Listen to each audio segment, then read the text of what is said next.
Hey guys, I'm Ray, and we are streaming blacksmithing. I think my entire system has been shifted this way, so I don't know. Craziness. But overall, it'll be alright. So, we've got an ad here starting soon, so I'm probably gonna wait to get started until the ad is complete.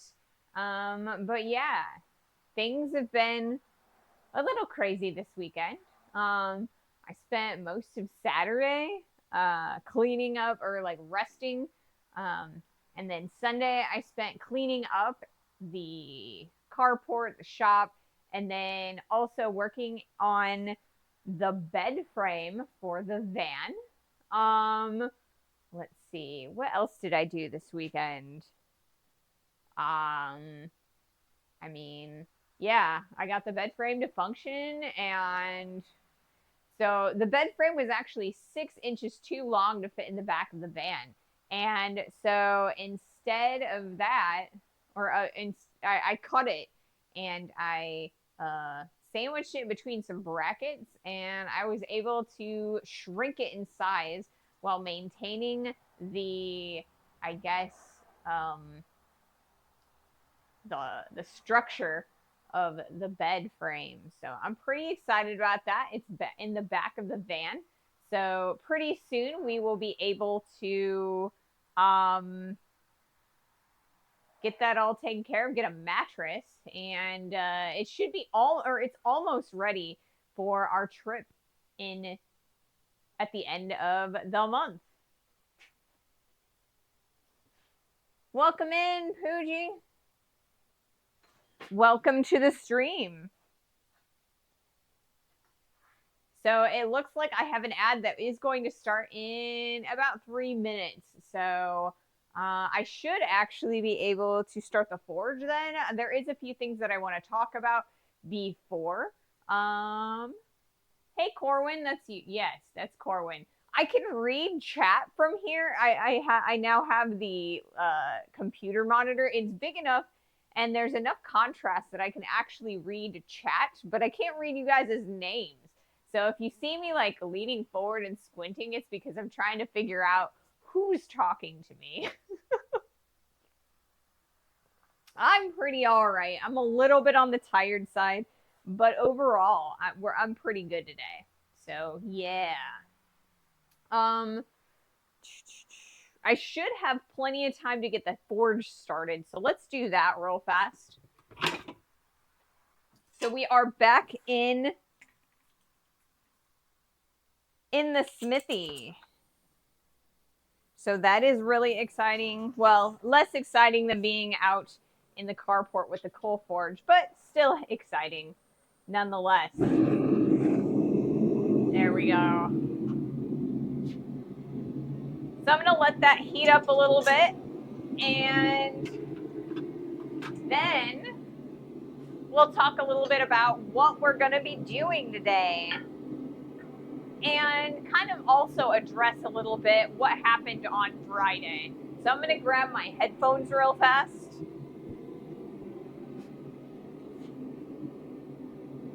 All right. I can hear myself now. That's so exciting. Let's see. We got about a minute left before the ads start, and then the ads will be about a minute and a half. So, how is you guys' holiday weekend going so far?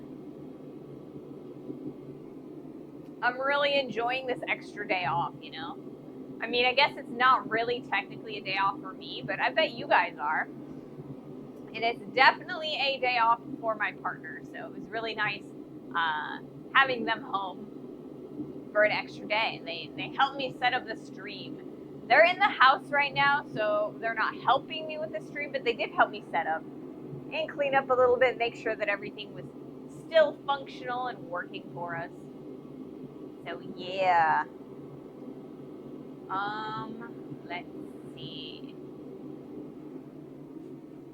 Pretty decent. Worked a wrestling show Saturday, relaxed yesterday, and forging today. Ooh, forging today. Are you in the smithy now? It's cool to have me on, you know, and then have the smithy, or be in the smithy. Yup. That's exciting. Oh, hey Zen, who is my partner.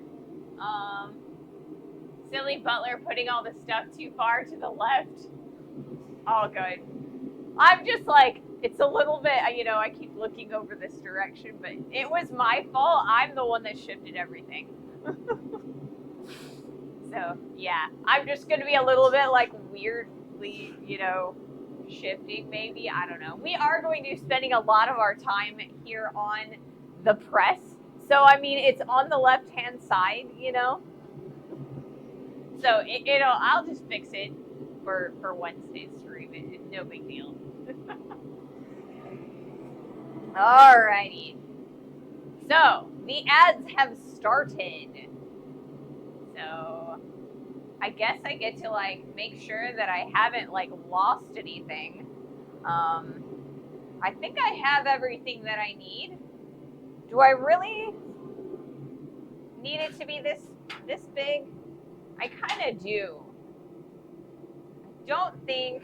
Let's see. Maybe I can. Let's see. Let me see if raising this, if I can do that, because I prefer raising it. But I don't know if it's gonna let me.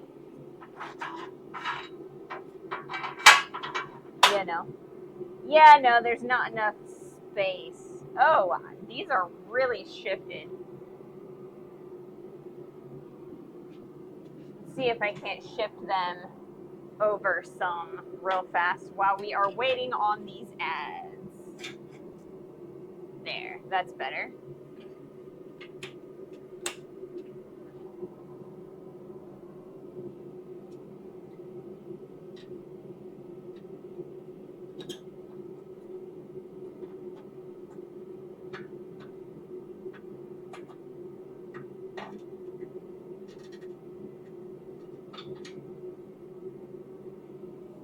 There we go. Now we're going to shift this down a little bit because unfortunately our piece of steel is a little bit too big for this. Okay, for the close stuff. Alrighty, now that we are done with our ads, I'm going to talk a little bit about our next project. So our next project is going to be making a hot cut for the hardy hole. So every anvil has a square hole and a round hole. The square hole is called the hardy. You know what? I need to record this. Give me just 1 second to press record. Because this is like my little intro. So it's going to be, for the video and all that. So our next project is going to be a hot cut for the hardy hole. Every anvil has a hardy hole and a pritchel hole. The hardy hole is the square hole, and the pritchel hole is the round hole. And so I would like to make a hot cut. So it's basically a tool that allows me to cut a piece of material off of a bar, or like a longer bar. So like say I'm making a leaf and I want to cut off the stem, I would be able to use the hot cut to do that. So I have this lovely piece of A2, which is an air hardening tool steel. So we aren't going to want to quench it in oil or in water because that will shatter it, but this is air quench. So it's like the slowest quenching steel that you can get. And so basically what we're going to do is we are going to draw down a shaft that will fit into the hardy hole. And then from there, we are going to create a wedge shape so that we can kind of, like a blade, so we can kind of cut our lengths of stock with it. And the goal for this is that we are going to be making nails. And in order to be able to have any chance of making a nail in one heat, we need a hot cut party so that we can just cut off our nails and put them directly into our nail header after we have tapered them. So that's what we're going to be doing for the next couple days. So it might take a few days. I have designated a week for this project, but it might take a little bit longer than that. I'm not entirely sure. But that is going to be our next project. So I'm going to put this in the forge so that we can start heating it up.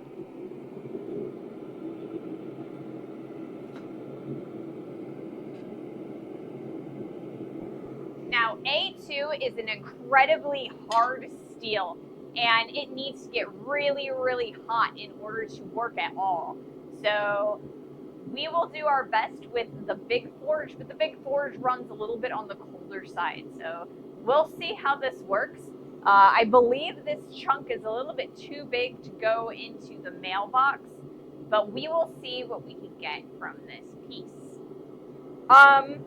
So on Friday, I told you guys, or we were out in the carport with the coal forge, and I told you guys we were going to work on some forge welding.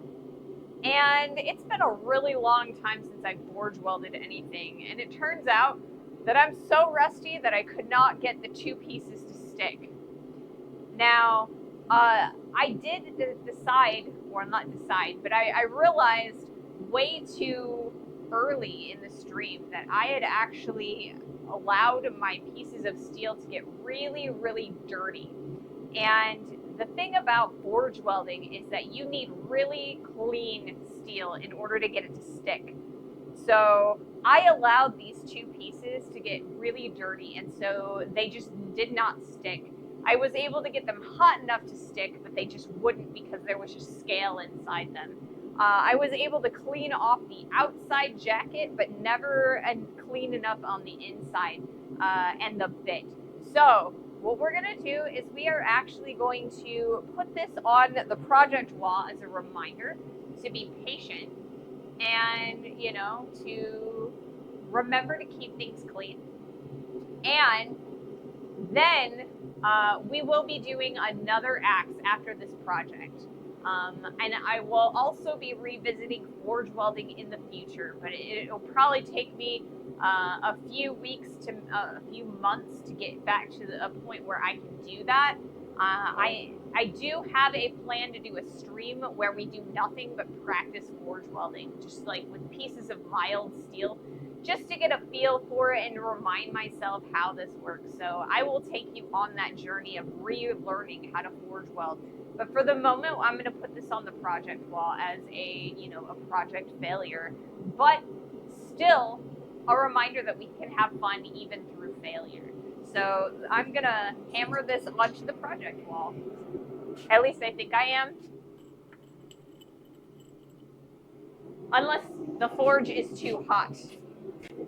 Then I might hammer it on there later after the forge is off and cool. Okay. Hey, Bluesy, welcome to the stream. I'm so happy you're here. We're gonna put this guy over here, and I'm gonna try not to lose my letters.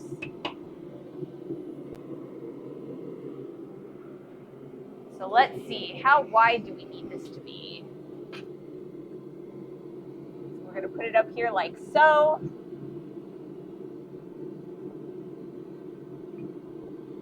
So I'm gonna hammer that one right there.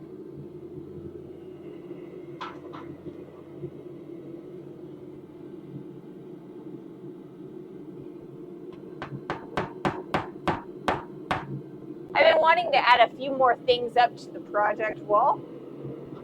I was hoping we'd be able to hang something that was like actively, you know, actually finished and good. But this works too. We can still have fun even through failure. So that's why we're putting this up there on the wall. That's our first axe attempt.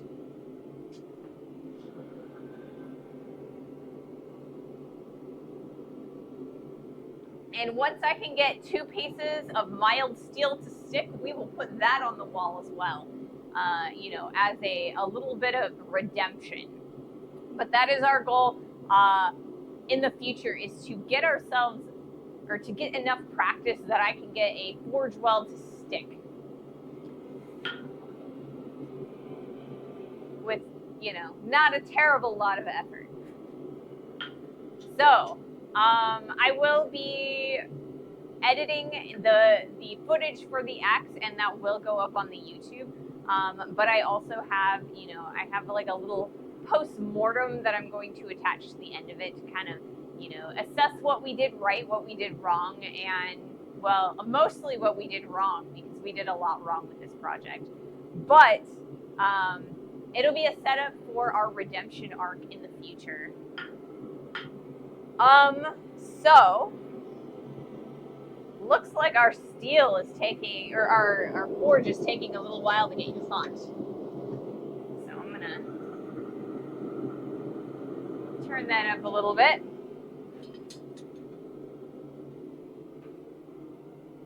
Most fun to be had is in accepting failure. Yes.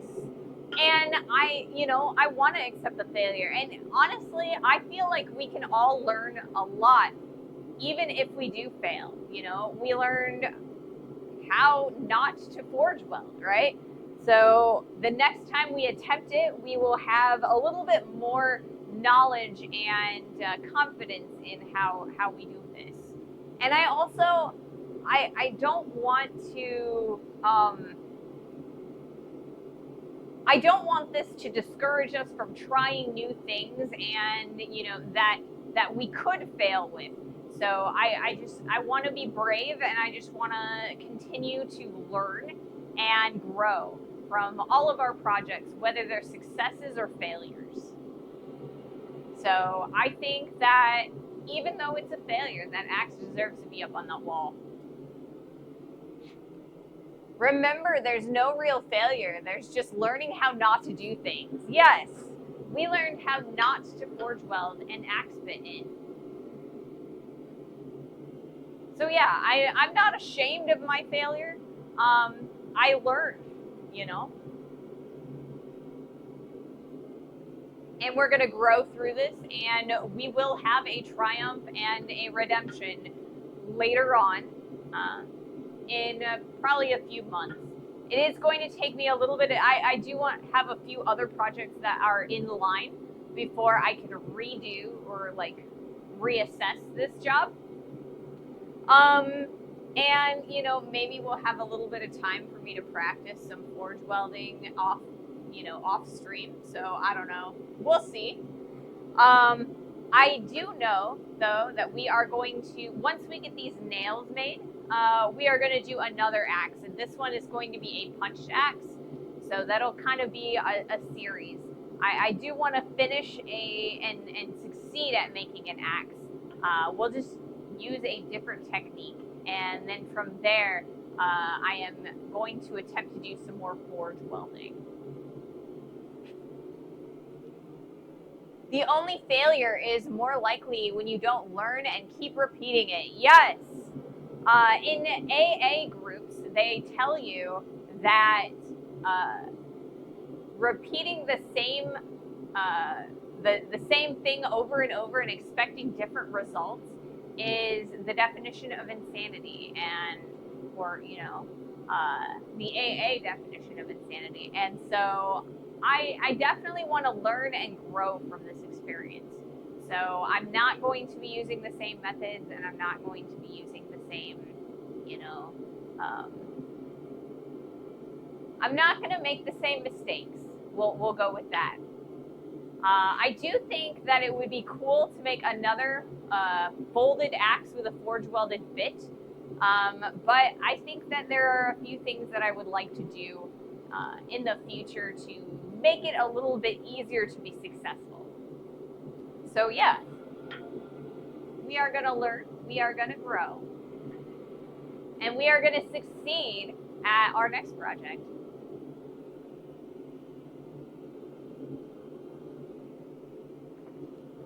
So like I said, what we're making is a hot cut.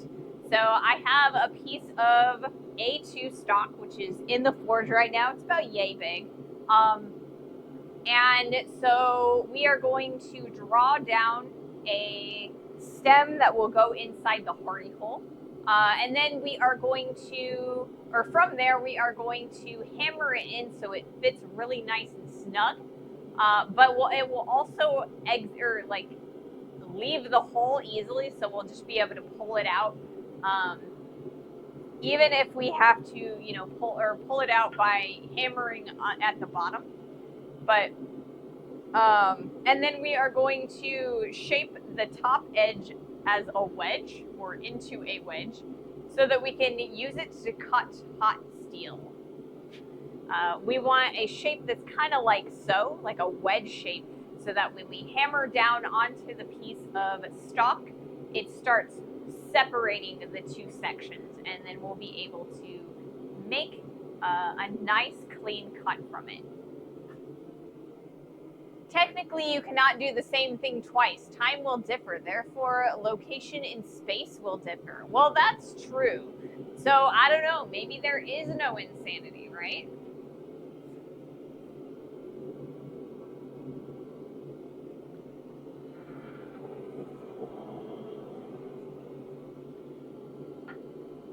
Maybe there is no insanity.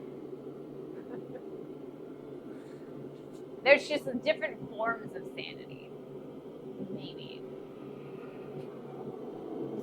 So we're starting to get a little bit of like really dark orange heat on that steel, but it's going to take a little bit of time. I wanted to show you guys the block of steel before I turned on the forge, and so that's kind of why I didn't start the forge before the stream started and started heating the steel. But we will be starting and heating the steel before I start the stream for Wednesday and Friday if it takes that long. Just so that we can start working a little bit quicker into the stream. I'm proof that insanity exists, or some people would say, would they? Some people would say I'm a little insane, a little bit, I do play with fire. I'm not nearly afraid enough of it. A lot of people are really afraid of fire. I kind of feel like a healthy respect is earned for the fire. I mean, burning hurts, and if you lose control, you can burn, or you can do a lot of damage. But, I enjoy using it as a tool, and it is relatively easy to contain for the most part. Oh, there is insanity. It's just when you refuse to follow the sheep will call you insane. Oh, will they? I mean, I guess.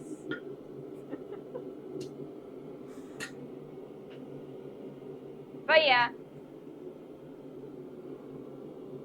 There are, women in history who are, quiet women don't make history, So we are out here making some noise.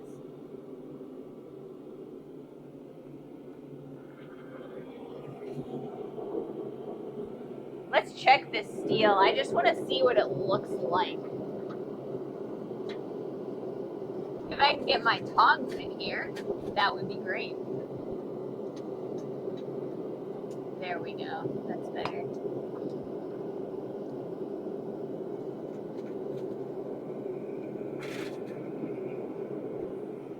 So right now we have a nice orange. It's like a dull dark orange. We definitely want this to be a really, really bright yellow.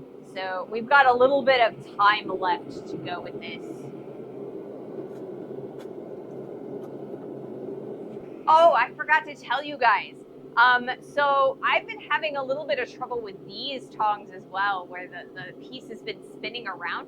So I took a little bit of Corwin's advice with the axe. I think on Friday, Corwin mentioned that maybe I should put some little teeth into the jacket of that axe so that the bit wouldn't fly around. Well, that's what I did with these tongs. I kind of ground it in a little plus, and it has made picking up the steel a lot easier. It's not spinning nearly as much. So now we have multiple little grabber bits. So, there isn't just one piece of pressure that's like allowing it to spin. So it's like, you know, the grip on your boots. So that makes me happy. It's working really, really well. So thank you, Corwin, for that advice. I took it, just not how you originally intended it. Nice. Yes. So they're working so much better now.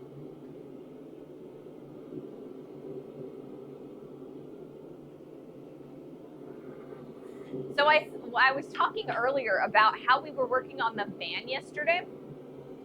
So I had this like this bed frame because we want to be able to sleep in the back of the van. I mean, the whole point is to turn it into a camper. And so we bought this Amazon bed frame, and it's a full-size bed. And so it was supposed to be like, I think it was supposed to be 65 inches long.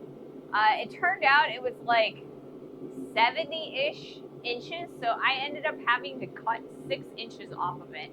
And I made myself some brackets to kind of sandwich in between the two, because I cut in the center of the bed frame, and so I've made brackets so that it would hold it steady. And I had to drill a whole bunch of holes in these little brackets that I was making. It was just flat stock.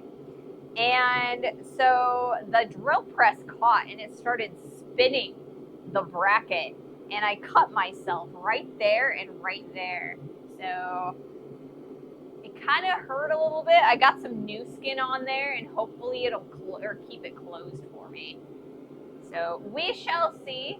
I was a little bit afraid of tearing open the one in here when I start like really gripping the steel with the tongs. Every time I have a cut in this section here, I try and grip tongs and it just rips right open. So I'm hoping this new skin helps. I'll let you know.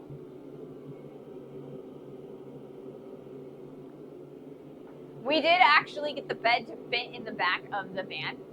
It is just long enough now that my partner and I can lay from the driver's side to the passenger side. So I guess perpendicular to, you know, the direction that the van drives. So that's really exciting. That means we have a lot more floor space between the bed and the driver and passenger seat. So we should be able to kind of fit some gear in there, or sit on the floor, or bring my pet kitty. So I'm really excited about that. We have they call it a shore plug. So basically it's like this plug-in that you can kind of, it kind of reminds me of an outdoor outlet. So you can put it, or you can drill a hole in the body of the vehicle and stick it in there, and then you pull up the little waterproof bit, and you can plug like a motor home or like an extension cord into the outside of the vehicle, and then on the inside there is a male plug, and you can plug in a power supply, or, you know, anything that you want to charge in there. So that is our next step. And then from there, we're going to be buying a power supply, like a power bank, I guess. So that'll be cool. That stuff stings. I had to use it years ago when I got a cardboard cut on my fingertip and had to play bass later that day. I had a thick layer of the new skin on and used my flat, wound stung, fretless bass to avoid tearing it open. Oh, I can imagine. I never really learned to play the guitar or the bass for very well, but I did do a few lessons here and there. I know a couple of chords, not anything that I can actually like play a song with, but yeah, even when I'm attempting to play without cuts on my fingers, it kind of the strings dig into my fingers. I can't imagine. Ugh. All right, so we're starting to get into the light oranges on the end that's closest to the burner in the forge. So not too much longer, and we'll be able to start messing with the press. So that's really exciting. I really want to get some good footage today, and some good progress on this hot cut. I think I'm going to wait until we're a little bit closer to being able to work before I bring down the top bar. So, if you learn G, C, D, and E minor chords, you can play most pop music. Yeah, that was my goal. My goal was just to do the the common 4 chords, so then I could play like half of pop music. And I got to the point where I knew what the chords were, but I always had a lot of trouble like finagling my fingers in between the chords. So, I'd be like 3 strums between each chord, and you got to be a little faster than that. And I just did not have the patience to learn to change chords quickly enough. And so I ended up changing into learning keyboard instead. I could play keyboard a lot better than I could play guitar. And as far as musical instruments, I started by playing drums, so I didn't even learn music for like the longest time. But, you get to be in your bonnet sometimes, pick up a new hobby and then play with it for a little while until you get bored. And writing music was kind of one of those hobbies for me. I kind of feel like I go around in cycles where I really love writing music, and then I get bored, and then I write a bunch more music, and then I get bored.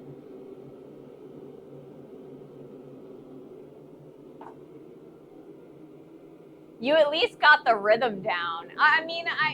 The rhythm on, the right hand is fine. It's just the left hand and like trying to move my fingers correctly.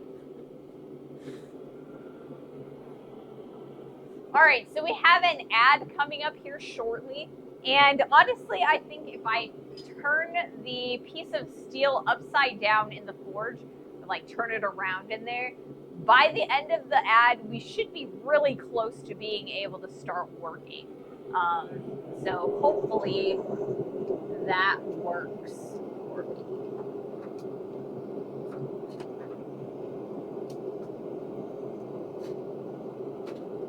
There we go. Like I said, A2 is really, really hard steel. You have to heat it up really, really hot in order to be able to effectively work it.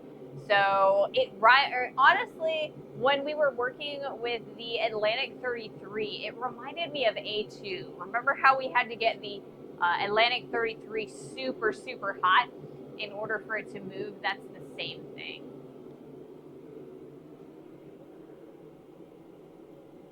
Sergeant Nowak, thank you so much for that lurk. Thank you so much for joining our stream. I hope you have some fun. Thank you for the support. But yeah, so once this ad is done, we'll look again at starting up the press and seeing what we can, seeing if we can make this move.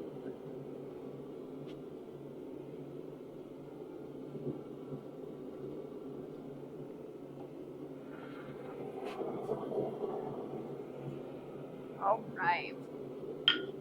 What else has been going on? There has been so much going on lately.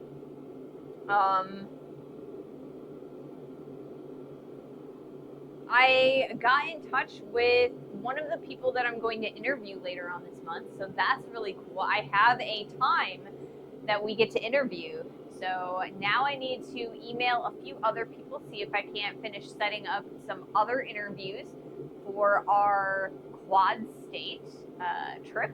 And then I also need to kind of reach out to my contacts at the Metals Museum, see if we can't get permission to be there. I was looking at their volunteer sheets, and a lot of people have been volunteering, so there are only limited amounts of shifts.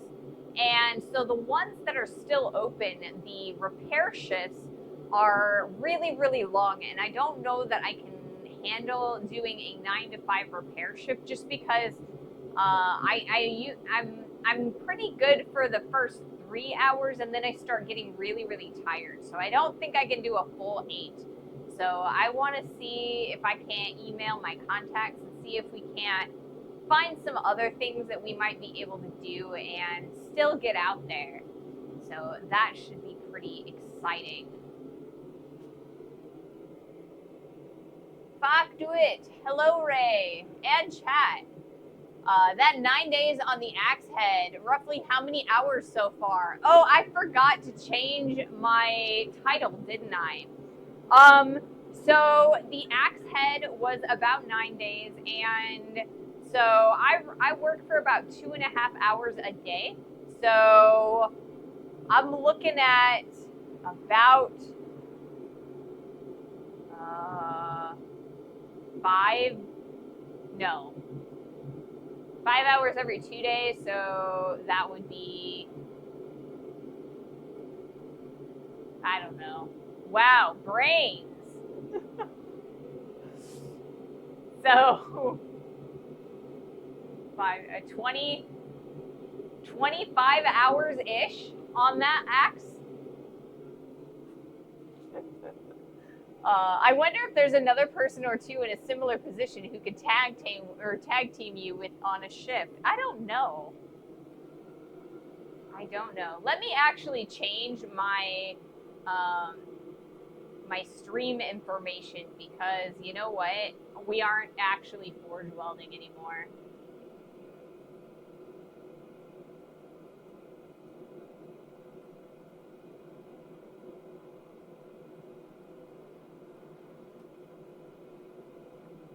Because I forgot to change it. And there we go.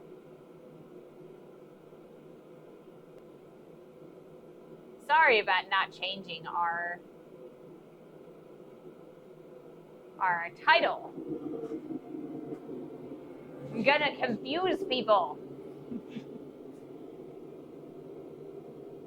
Sergeant Nowak, thank you so much for that follow. That was 2 hours ago, though. I don't think we've been here, or we've been out here for 2 hours yet. 2.5 times 9, baffled. But who knows how to write and compose music per math?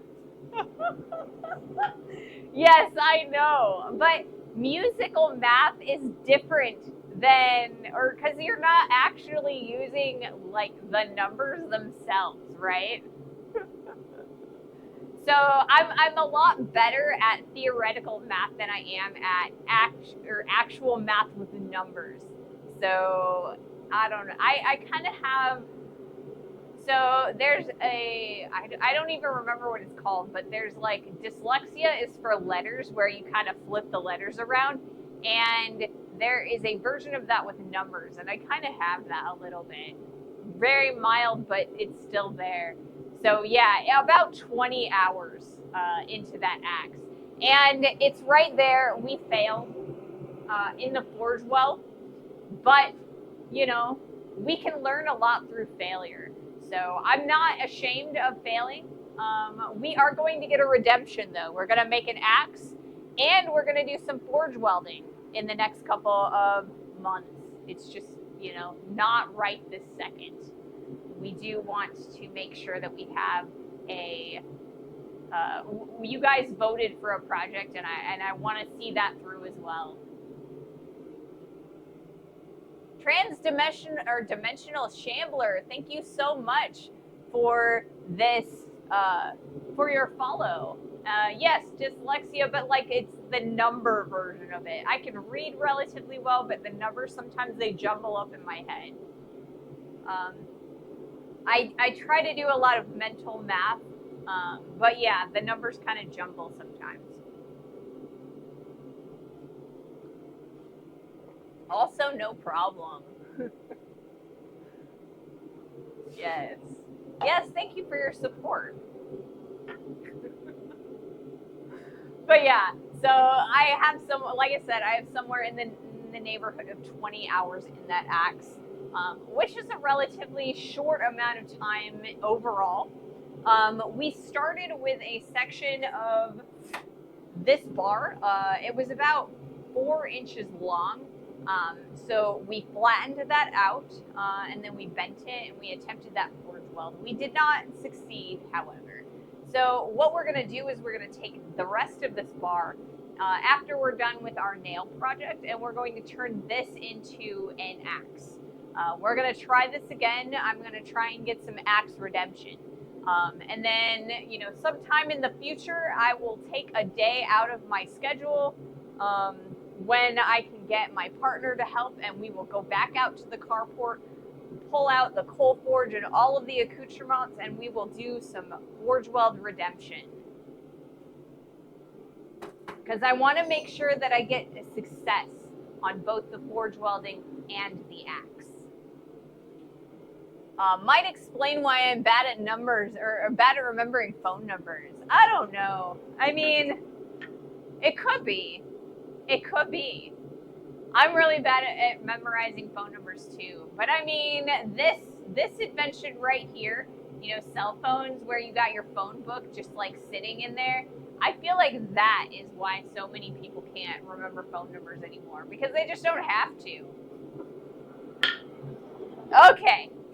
We are going to, let's take a look at this. I think we're going to try it. It might still be a little bit on the cold side, but we're going to try and see about using the press and starting our hot cut. So the first thing I'm going to do is I'm going to push down the top edge here, or the top die.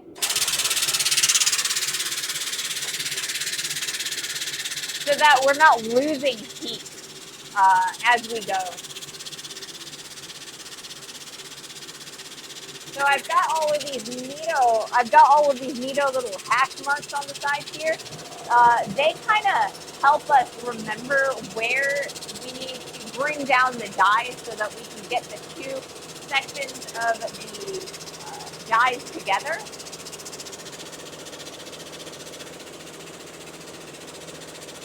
We're going to go a little bit further down.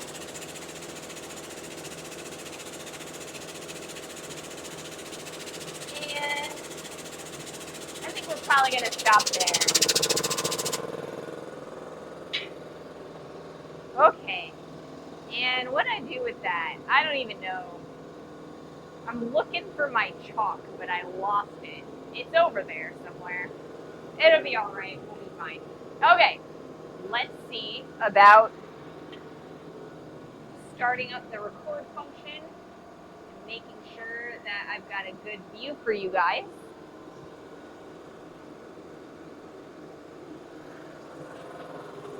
All right, let's start. Let's do this.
Kind of assess how much space we've actually moved.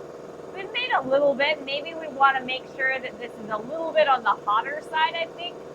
I think that'll help us a lot. We didn't get a lot of movement, especially on that side. We got a little bit of movement on this side, though. So we'll heat this back up again.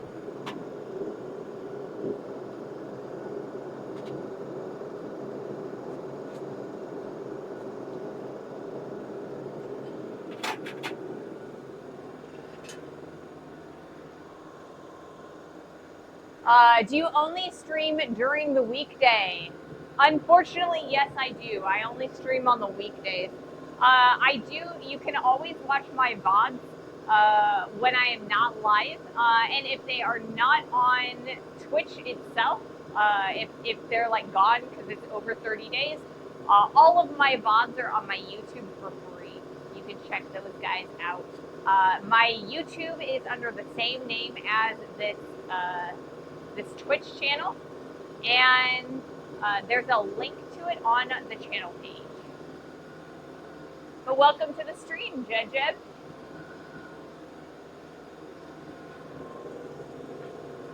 So yeah, most of the time, the reason that I stream during the workday is so that I don't have to bother my neighbors at night. I do occasionally, I will stream on the weekends. Usually it's when I am out during conferences and things like that. I will live stream from blacksmithing conferences and show you guys like demos and things like that.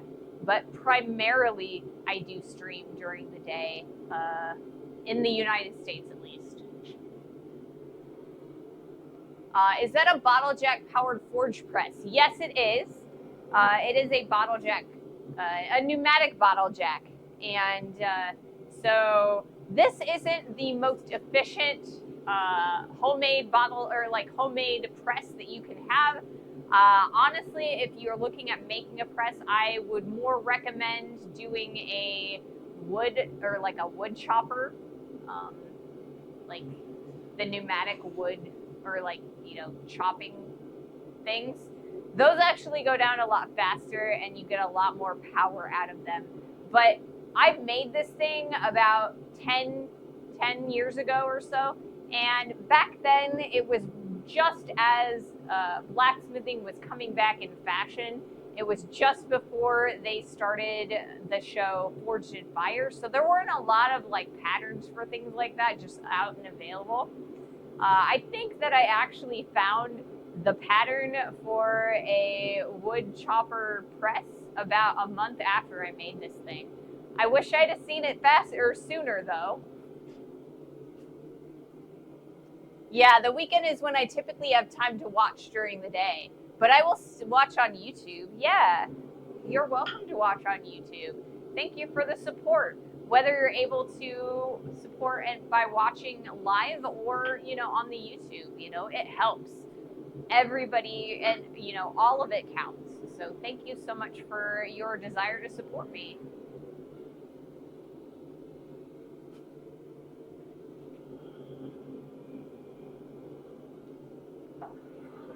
Let's check our metal. We're still a little bit on the cooler side. I want to make sure that we're really nice and hot so that we can get some really good movement. Corsairs Cowboy, hey, welcome in. Thank you so much for the raid. With 6 people. Awesome. Thank you so much for joining the stream. Let's see.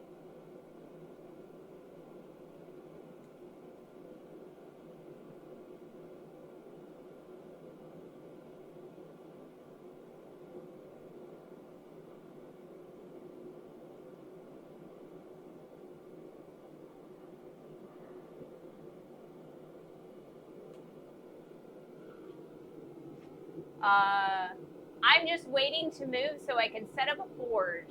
So seeing that bottle jack as a press was pretty neat. Yeah, it is really nice. It takes a lot of the stamina off of my own arm. I have a chronic illness, and so it prevents me from doing a lot of heavy forging by hand. So I need all of the help I can get, and this press has been a lifesaver. So I'm Ray, and I'm a blacksmith. I stream here on Twitch. And today's project is a hot cut for my Hardy. I have, or an anvil has 2 holes in the top of it. This is the square hole, and then there is a round hole. The square hole is called a Hardy hole, and it is there so that you can put tooling in there so that you can do extra jobs. It's an extra hand to, hold things. So what I'm trying to do is I am trying to take the piece of steel and reduce the base of it so that it fits in this hole.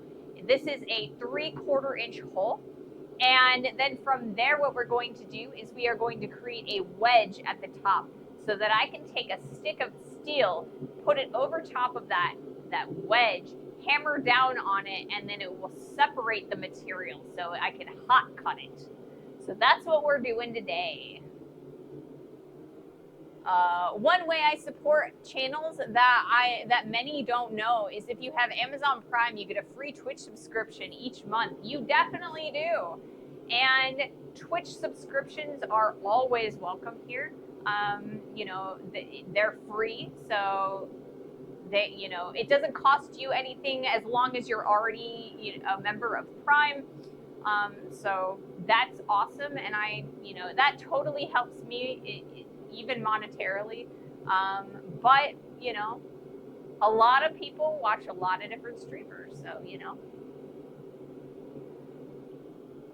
also Prime kind of supports Jeff Bezos, and that's a little iffy sometimes. I get that. I'll take any support I can get. Smithing is such a cool thing. Being able to make your own tools is so nice. I love making my own tools. I'm never like amazing at it, but I do always make tools that I think I can, manage. I made this set of tongs. I've made several, or like all of these tongs. Well, not all of them, but most of these tongs I've made myself. And we even made ourselves a hammer the other day. Like in July, we started making this hammer, so that was a cool thing that we were able to do, and I'm pretty happy with it. I do need to reface it because I don't know what happened, but a lot of my hammers have gotten some surface rust on them. I'm not sure if it's just because it was humid or if maybe I spilled some water over on the hammer rack or something, but I will have to reface it at some point here in the near future. I definitely need to learn how to make my own tongs so I don't cry every time I hit them by accident. Yeah.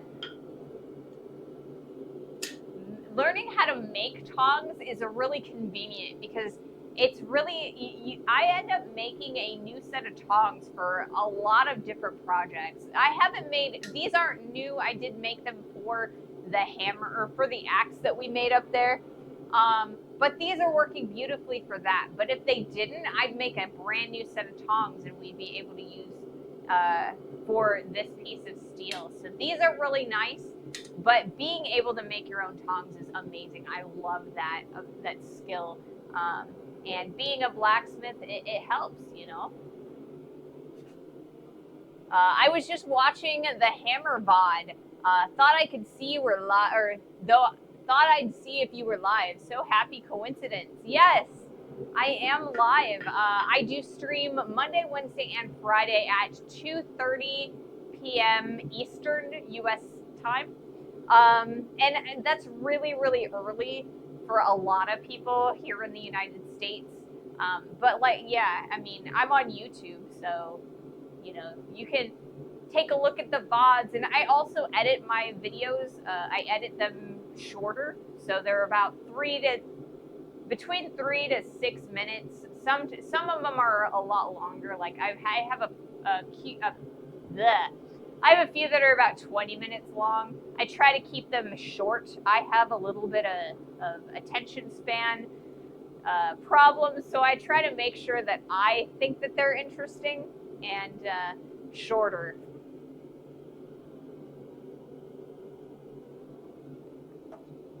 But here live, I feel like we get a little bit of back and forth, and I get to talk to you guys, and that makes it a lot more entertaining for both you and me. So I am always willing to answer questions about blacksmithing, about any sort of metalwork, even some personal questions. I do reserve the right to, refuse to answer some of the more personal questions. But, for the most part, I'm pretty open about my life. All right, I'm gonna do another heat. We're gonna see how much work we can get in.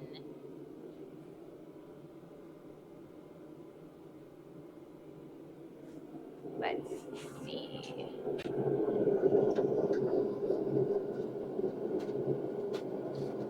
Yeah, it was a.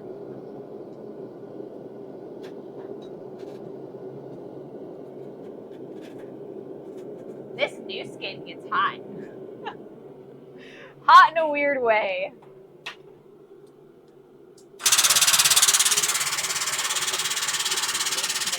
Oh, now I'm flipping it around in a circle again. Again.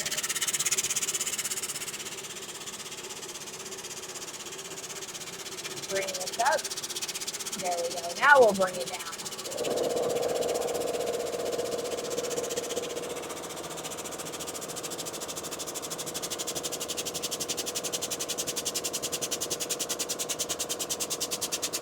These tongues are actually a little bit on the stiff side. Normally I like them a little bit easier to open and close. But for whatever reason, it's probably because I haven't used them quite as often as I've used a lot of my other tongs.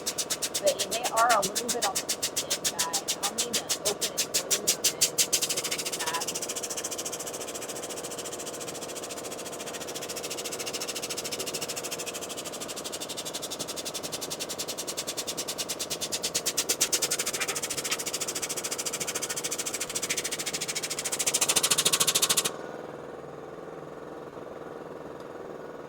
So we've got a little bit more work in there.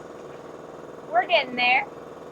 I'm going to put this back in the forge so we're not losing heat while I'm talking.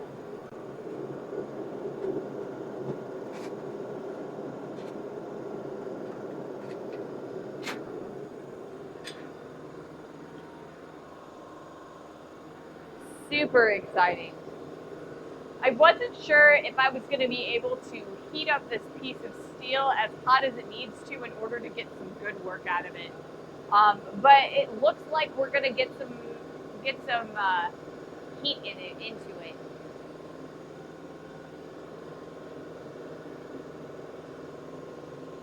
You know what I forgot? I forgot to address my jerry can of water, so I may have to go into the house for a second here. Because I just finished my water. I will be right back, guys.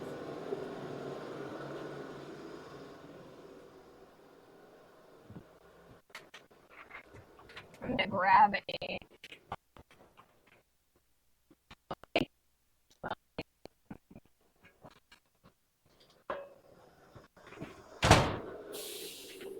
Okay, I'm back. Sorry, guys. We're going to drink some Gatorade because it's already in a bottle.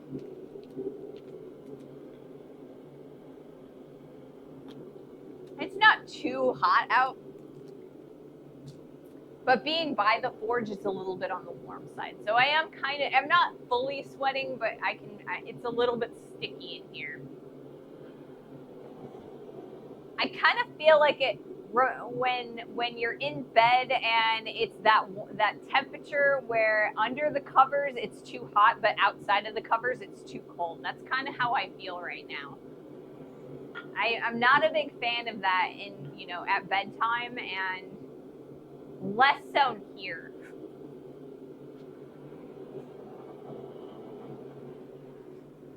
But yeah, I'm actually really happy with how much work that we're getting so far. We will actually end up getting more work as the piece gets squished further and further. Thank you. My partner brought me some water. So yeah, we will get more and more crushing because as the dyes heat up, they are going to suck less of the heat from the forge and the steel into them. They'll kind of equalize a little bit. It's been surprisingly cool this last week in the Northeast. I mean, same here. It was so awfully hot. We had a whole bunch of, I guess, most of July and half of August, we were in heat advisory status. So I was just sweating through my clothes and drinking so much water. It was kind of ridiculous, but now it's nice and cool. We're in the 70s, which is really amazing. I am kind of expecting that it's going to get really hot again at least one more time before fall really kicks into gear, though.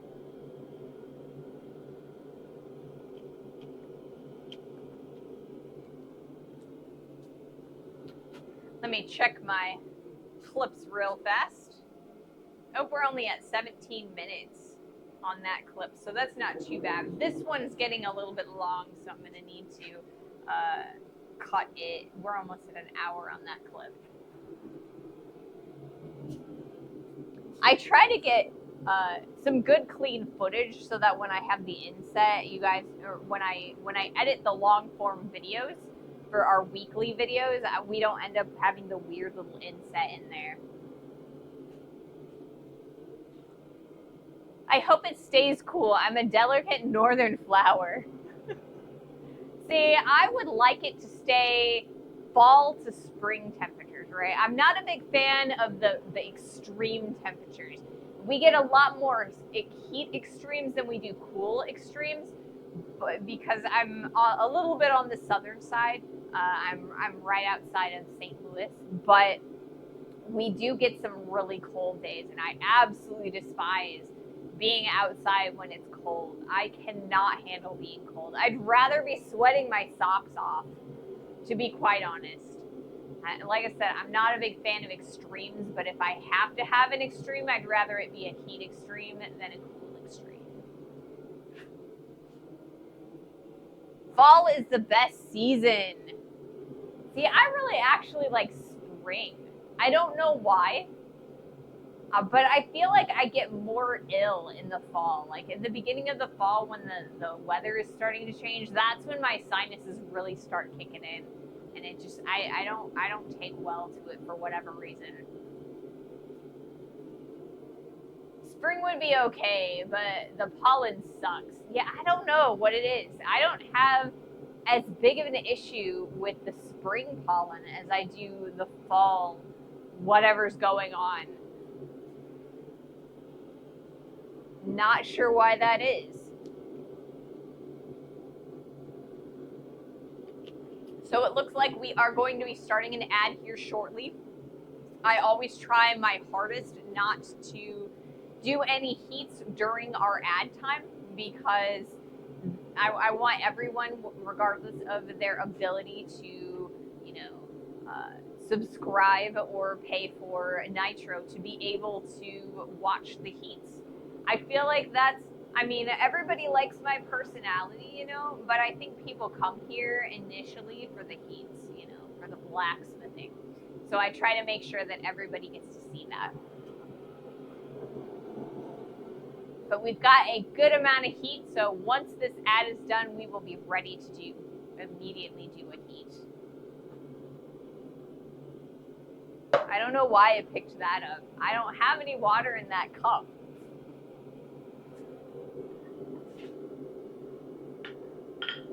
So today I have this hammer on my anvil.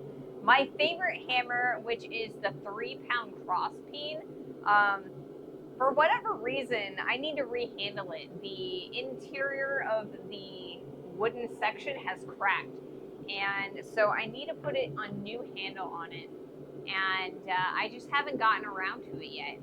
And the hammer that we made, I need to rehandle that one too, because that, or at least I need to shave the handle down. It's a little bit on the wide side, and I sprained my thumb in my sleep a few weeks ago, and it hits the hammer handle hits just at the point where it's the nerve, it hits the nerve, and so I can't use that one yet either. It's a really nice hammer, but I just can't use it yet. Temu. I mean, it is kind of a Temu-esque hammer. I mean, this guy, I got it at Harbor Freight. I bought this guy because I wanted to show you guys on YouTube that you can use whatever hammer you have available to blacksmith. So I did a hammer dressing video. And what I mean by hammer dressing is when you buy a hammer like this, usually there's some really hard edges and there's like a circle that's like really hard on there and or like has a really hard edge and it has a tendency to ruin pieces of steel. So what I do is you can smooth that down and it makes it a lot easier to use for blacksmithing.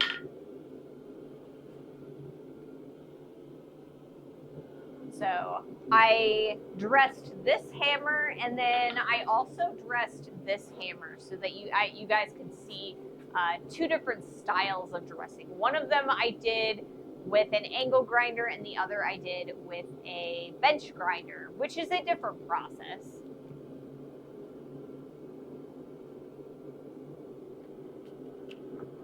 So yeah, Harbor Freight is basically Temu for tools here in the United States.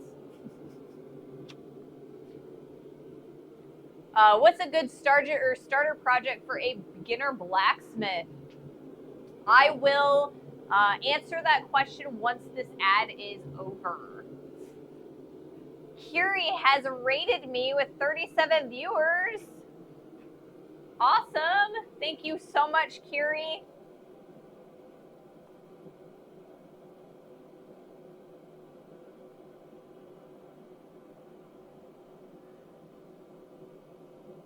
Sandwich, welcome in.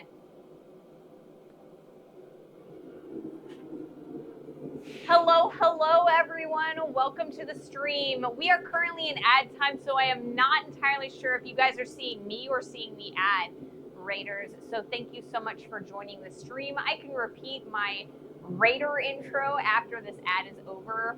Hopefully you are seeing this, though. I really hate it when people ad or when people raid and then the ad is up. So I will repeat my intro and whatnot once this ad is over.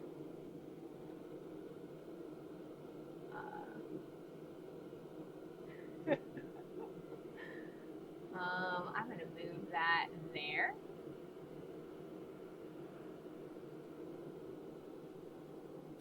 Do you make drum kits or is it Chad Smith? I mean, I don't really make drum kits. I could, in theory, make cymbals, but that's more of a silversmithing technique than a blacksmithing technique. But yeah. Casting versus fabricating, is it a religious argument? I don't know. I think that fabricating and casting can work hand in hand. You know, you want to fabricate some parts, you want to cast some other parts. I could blacksmith, you know, you can combine them all together in a happy, you know, family of metal techniques. So hi guys, I'm Ray. I am a blacksmith. I stream here on Twitch. I also have a YouTube channel under the same name, Ray's Smithy. There's a link on the bottom of the page. Today we are making a hot cut hardy tool. A hardy tool is a tool that sits in the square hole of an anvil. There are two holes on most regular, like anvil-shaped anvils. The square hole, which is the hardy hole, and the round hole, which is the Pritchell hole. So the square hole, the hardy hole, is there. It's designed to hold tools for you. So I'm making a hot cut for it, and basically that is a wedge shape that allows me to separate a piece of steel that I'm working on, like, I don't know, a leaf or a hook or something, from the rest of the bar that I may be forging off of. So that is what we are currently working on today. So welcome to the stream. I'm so glad that you joined us on this holiday. If you're in the United States, if you're in Europe, I'm not sure that it is a holiday, but welcome anyway. If you guys have any questions about blacksmithing, metalworking, or anything that's going on in general, let me know. I'm always happy to answer questions. Can you cast love? It depends on how you're casting love. I mean, I'm not entirely sure. You can cast with love. You know, I have cast pieces of metal and I've put love into them, and because they've been gifts. Or, you know, there's also casting for like movies and TVs and stuff, or TV shows and things like that. And, you know, there are a lot of couples and ships that, you know, were cast together. So, you know, maybe you can cast love. Baby, don't hurt me. Because what is love? Awesome. I love the early 90s like techno boom. That is some of my favorite styles of music. I still listen to that stuff. A lot of times I will listen to techno while I am blacksmithing. When I'm not live, that is. I'm not listening to anything right now, but when I'm alone blacksmithing, I do tend to listen to techno. It has a really good bass that's really good for hammering and keeping pace.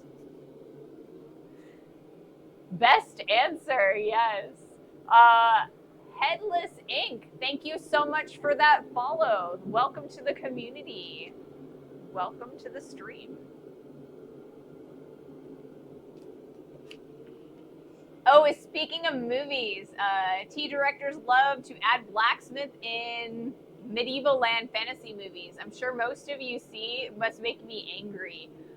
There is some stuff that just doesn't make a lot of sense to me. Like, the other day I was watching Ironheart, which is a Disney Plus show that recently came out a couple months back. And she was using an angle grinder for something that was like really, really weird. I kind of feel like they just wanted to see the sparks throw.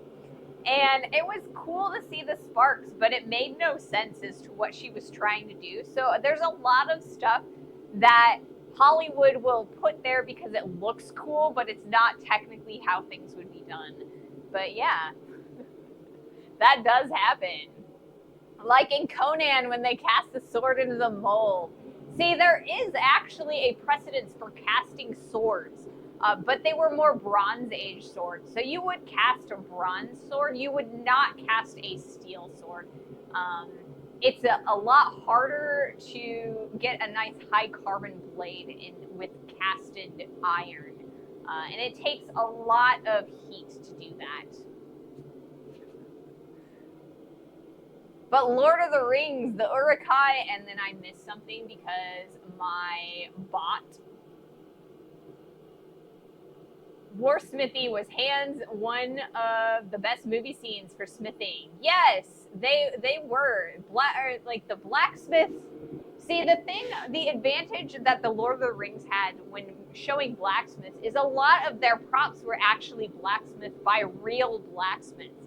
So they did have an idea of how things worked. So it is a lot better looking in the Lord of the Rings trilogy. Also, if you guys have ever seen the movie Kingdom of Heaven, that has an amazing blacksmithing scene in it, and that is very realistic. This is why in workshop movies there is always someone welding. The director just wants sparks. That is so the case. Always the case. All right. I'm actually going to do my next heat here on the press. So I will answer some more questions once I'm finished with that. So keep them coming, guys. Keep them coming. Right. Let's see if I can pull this steel out of this forge without making a mess.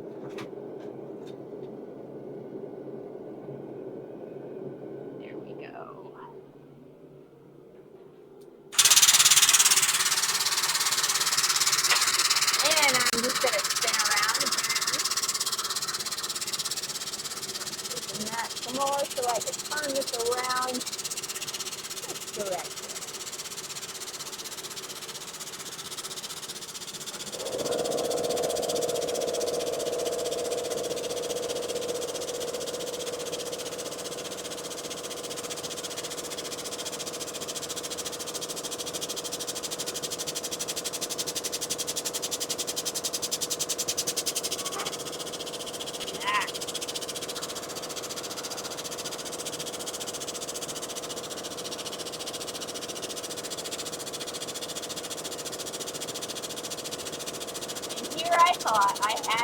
comps working the way I wanted them to.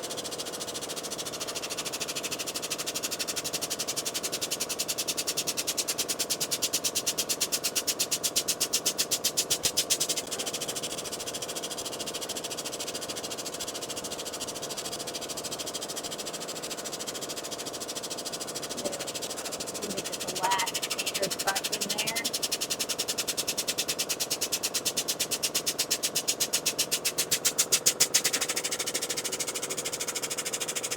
We're getting some decent work in. But we're just barely starting this project, so we've got a ways to go. I have about a week to 2 weeks booked in for this project.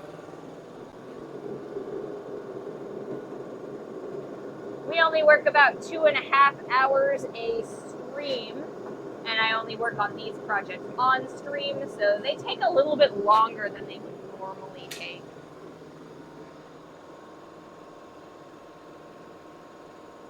Ooch, yeah, true now you say it. Yes. Sparks are just really interesting to watch. So things like grinders, they automatically will make a lot of sparks. Welders make a lot of sparks. People always have welders in their movies. Also, forge welding makes a lot of sparks. See, those sparks are really interesting. Forge welding is a process where you heat up the material and fuse it together using a forge, a hammer, and an anvil, as opposed to using an electric welder. And in order to do that, you have to keep your metal really, really clean. So you'll put 21 team borax on it, which is a laundry detergent ingredient. You can find it in or at your local store, box store, or wherever you get your laundry detergent. But it creates a glass-like structure over top of the metal, and it kind of keeps it from oxidizing. But when you hammer it for a forge weld, all of that, it's glowing, it's hot, it creates sparks, and it shoots in all different directions. It's really hot. You can get some nasty scars if it hits you. So you got to be a little careful when you're forge welding. Borax is amazing stuff. My forge welds, on the other hand, are not. Yes. Crazy that with enough flux, heat, and pressure, you can weld 2 pieces of metal together. Can't prove it, but I think Electro Boom uses small dire crackers for his electronic accidents to create more sparks. I mean, possibly setting things on fire, like sawdust and things like that, can make more sparks, because you are setting things on fire.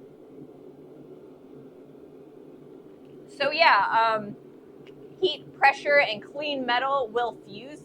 And it's like forge welding itself is very similar in chemical process to metal fusing in space. So like part of the reason that they always paint the space capsules and like satellites and things like that, because is if 2 pieces of clean metal come into contact in the vacuum of space, if 2 like types of metal, that they will fuse without pressure, without heat, they just fuse. And so really what you're making is the same conditions in the forge as you would with space welding. So it's similar, not exactly the same, but similar.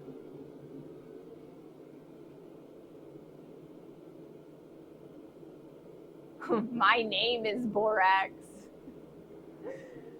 So yeah, there's a lot of really amazing like films, that do actually have some good blacksmithing in them.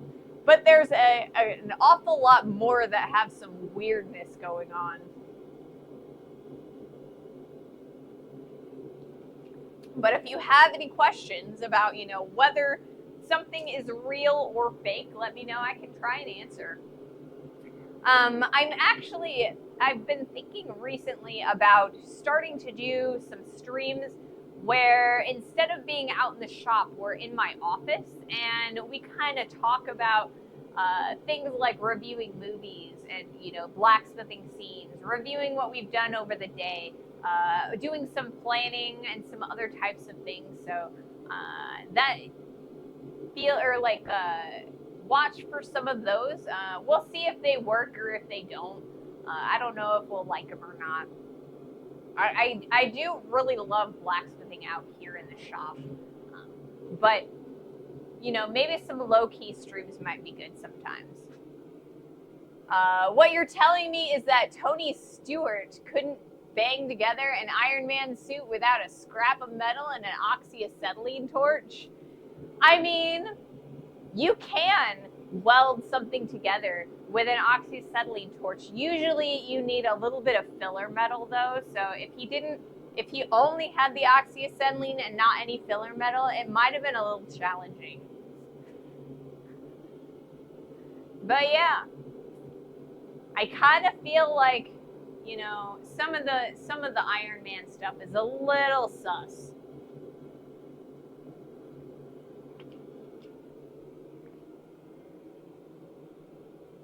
Hate that I can't fix typos on Twitch. Yeah, it's all live though. I feel like it would be nice to be able to fix things, but also there's a lot of, like, the larger streamers, their chat goes so fast that it is very hard to, like, catch yourself to even be able to correct stuff.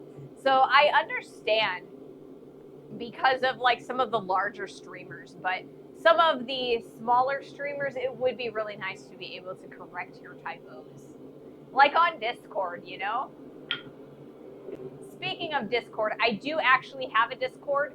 The link is, or it should be on the channel page. Otherwise, exclamation, or I think it's exclamation point Discord is the command.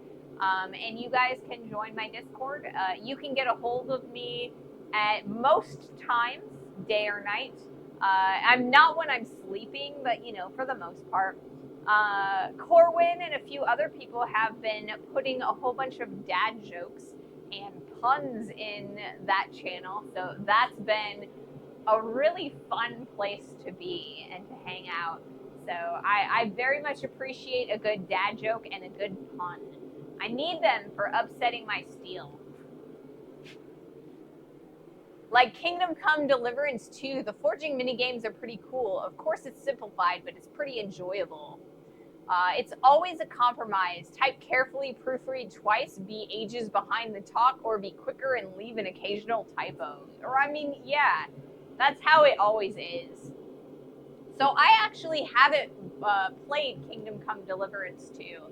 I heard that it was a really good game, but I just haven't. I'm more of an MMO gamer, so there's only a few single-player games that I get around to on, you know, when I get a bee in my bonnet to play a single-player game. I did play Baldur's Gate 3 for a couple hundred hours. I loved that game. All right, we're going to do another heat.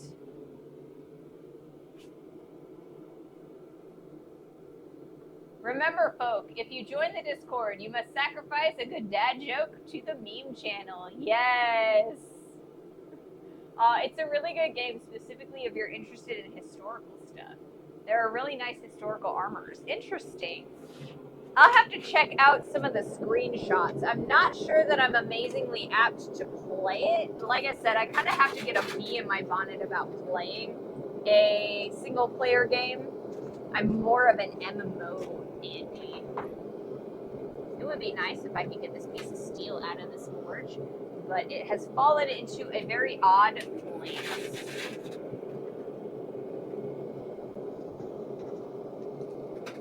There we go. Ow! Man, this new skin keeps getting hot.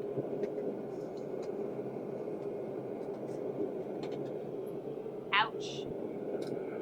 There we go. Much mo better.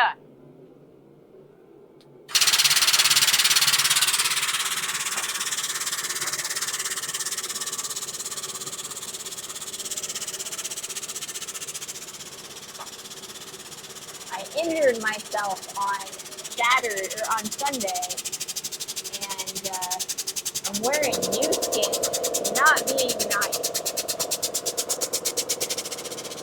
It's just like a plastic coating that you can put over top of your injury.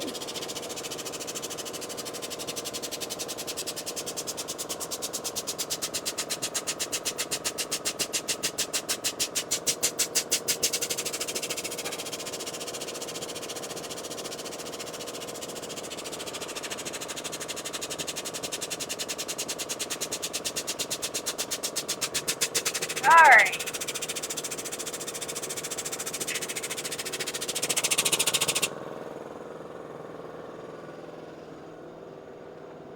We're going to come over here and we are going to take a little bit of the scale off of here real fast before we put this back in the forge. I'm actually starting to like the amount of movement that we're making. We're getting kind of close to the point where we can kind of size this up to the hardy hole a little bit further. It is almost that diameter right there. It is the, that 3/4 square there. So soon we will be able to bring it over to the area that we're sizing it to.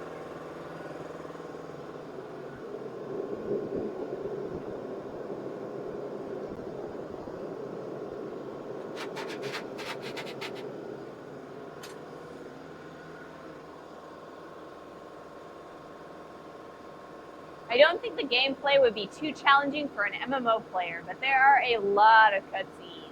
Ooh, cutscenes. I really like cutscenes. I really enjoy the computer animation. A lot of them are getting really, really good.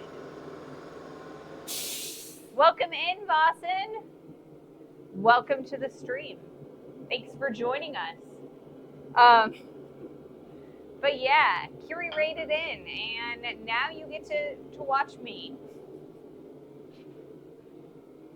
That's what they call a late raider. That's alright, that's alright.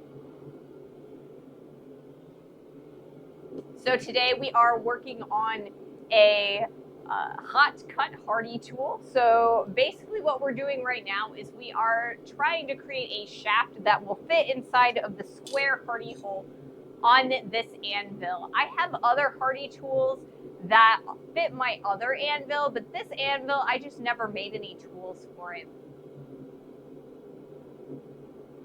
You know what? I have some hardy tools. Let me show you what I'm kind of talking about.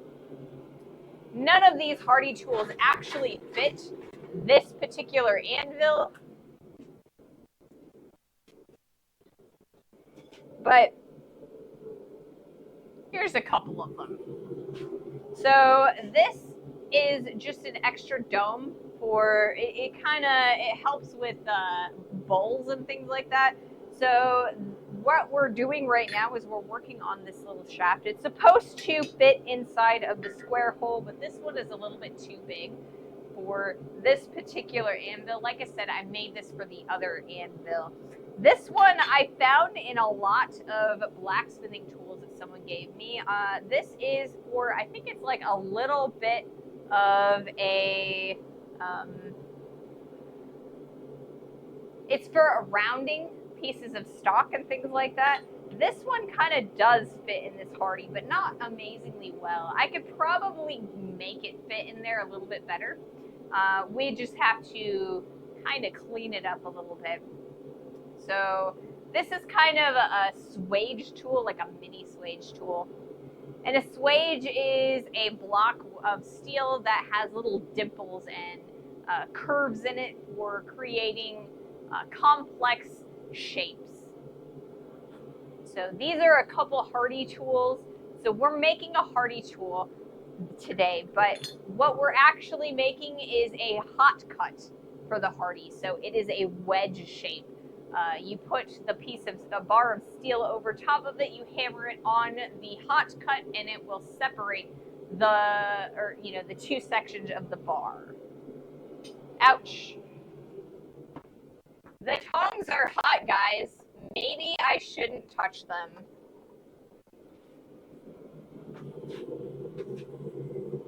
So that's my cold shop. I have all of my jeweler's tools and silversmithing tools in there. So eventually we will get in there. We'll do a little bit of silversmithing and jewelry making stuff.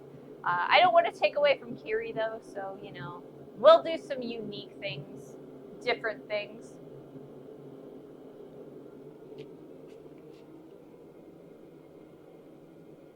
That's right, the square hole, yes. I have a hot cut for my current anvil, but not my smaller one. The spring fuller for the smaller anvil, but not the bigger one. Yeah, see, that's the problem. When you have multiple anvils and the Hardy and Pritchell are not the same size, you have to kind of make the tools fit each anvil. So then it turns into each anvil has a different purpose. But my other anvil right now is out in the carport. And so it's not in a space where I can really use it adequately. So I'll need to bring it in here or leave it out there. I think it's fine out there for the moment. And I don't really have space for a second anvil on this particular set.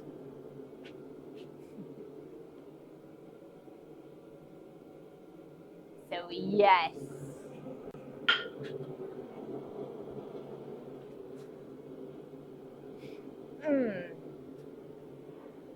Sleepy, sleepy. I don't know why I'm sleepy. I got good sleep last night and the night before too, but we were working on the van. We are converting a Chevy Express into a camper so that we can go to blacksmithing conferences and I can share them with you.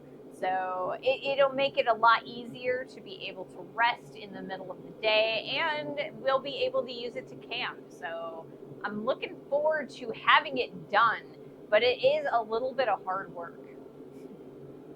So we have an ad break that is going to start shortly. So once that's over, we'll do another heat. It looks like I have plenty of heat in the steel. So, yeah. All right. I am actually going to come over and show you guys kind of the interior of the forge a little bit. You can definitely see my camera in the screen, but this is kind of what it looks like inside that forge. That the little yellow brick around the white there, that is actually the steel. So you can kind of see what that looks like. Just wanted to get a good shot of that. Now we'll go back over to the press. And I think I might actually try and come at it from here so it's a little bit different of an angle. It's not too different of an angle, I think.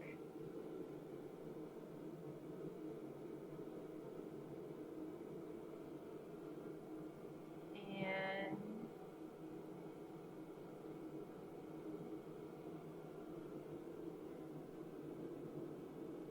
interesting. A spoon swage. And we're in the middle of an ad now, so I will readdress your comments once the ad is through. Did I actually? Yes, I did. I actually did that. I did what I thought I was going to do, guys. I did it. I cut my clips and I started them again. Goodness gracious.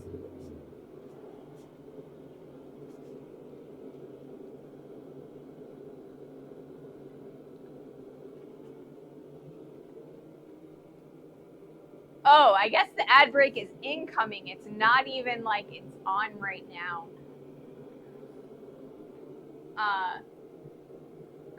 So Corsair's Cowboy has a spoon swage.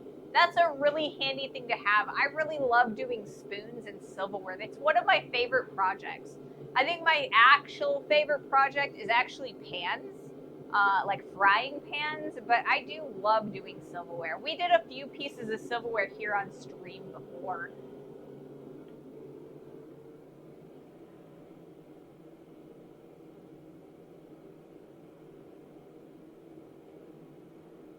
Ooh. It started as a joke with a buddy of mine, who is also a veteran, about forging him a combat-ready spork. I talked to the knife maker in our shop, and we are going to make him a spork-tipped Bowie knife. Interesting. But don't you want, like, the tip of the knife to be able to be, like, stabby on a Bowie knife? I don't know. You'll have to let me know.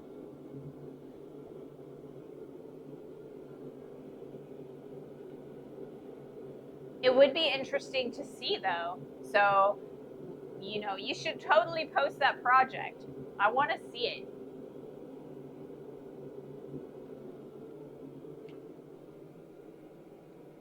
All those times, it'll be extra stabby. It will be extra stabby. Instead of having a one tip, it'll have like 3 or 4.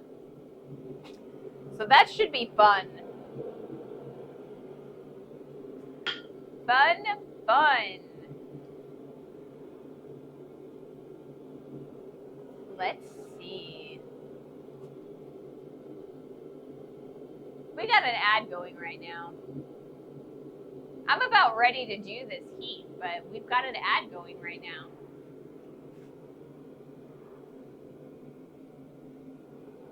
But that's all right. Once the ad is done, we will definitely do that heat.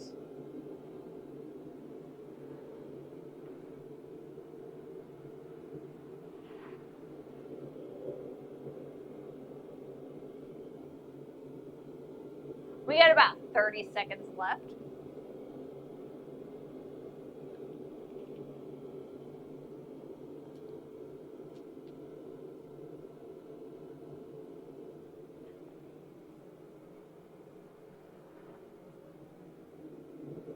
We are looking at making 3 versions. One that is an unsharpened sport top, one that is a fully sharpened, and one that is NATO standard bayonet. I also have 3 guys in 2 VP lined up who want one, including an officer.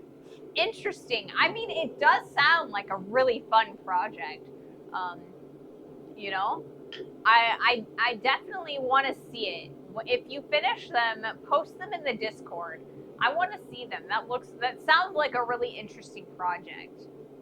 You know, and you know, you got your standard issue Bowie knife, and it'll just fit in your, you know, your sheath, and you can just take it with you, you know, for your MREs. Alrighty, I'm gonna do my next heat. It's also cool that your officer wants one, because then you're less likely to get in trouble for blacksmithing, right?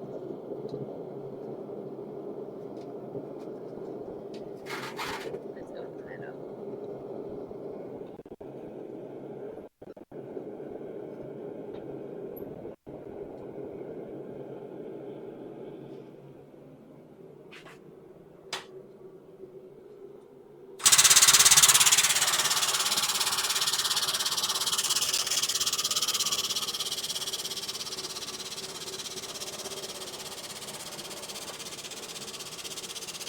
And I'm having a little bit of issue. There we go. That's better.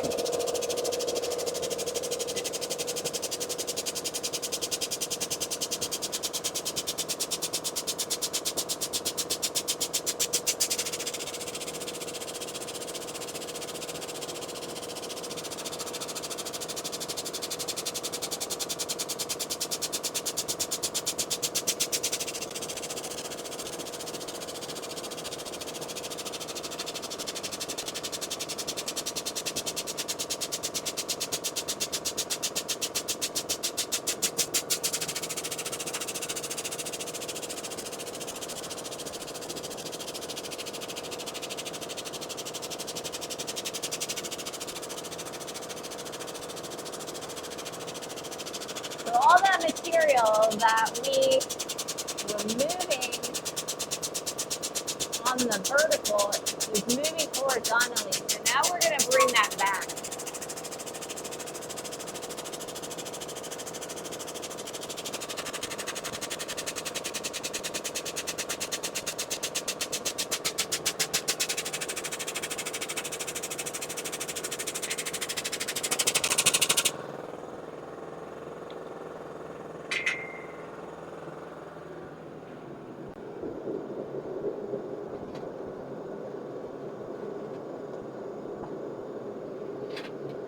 That's going to be a pain to get out later on.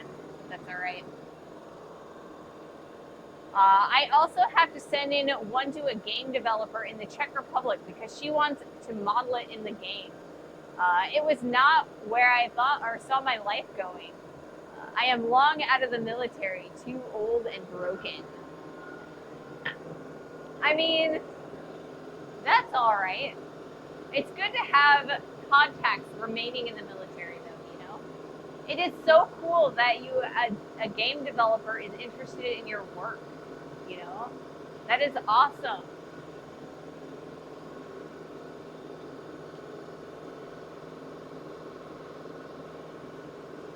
I'm excited to see it myself.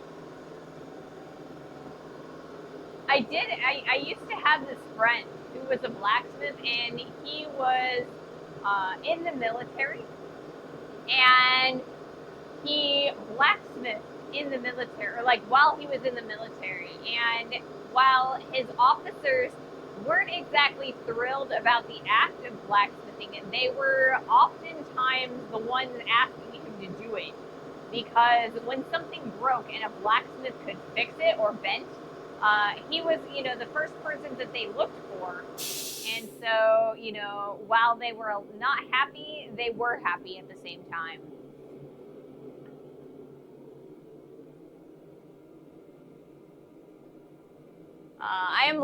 But then not broke anymore. Fingers crossed. Yeah, hopefully you're not broke in the monetary, you know, sense. I could have gotten away with it if I was a materials tech. I think that's kind of, I don't think that that's what my friend was, like ranked wise in the military. I think it was just a regular soldier. But I mean, it's unusual to have that skill set, you know, the blacksmithing skill set. So it was really nice to have for them, I guess. What do I do with my quench bucket? I don't know what I did with my quench bucket. I'm very confused. What happened to my quench bucket? Is it in here? No. So I have a bucket, a yellow cat litter bucket of water, and I don't know what I did with it. I need to quench off my tongs. I bet you it's in the driveway. Give me a second. I'm sorry, guys. There it is. Apparently, I almost hit it with my truck when I pulled into the driveway today, and I didn't even know it. That is amazing. All right. So this is my quench bucket, and these tongs are getting a little bit hot, so we're gonna cool them down. There we go. Much more better. Poof. Yes, my quench bucket went poof. I don't know what happened to it.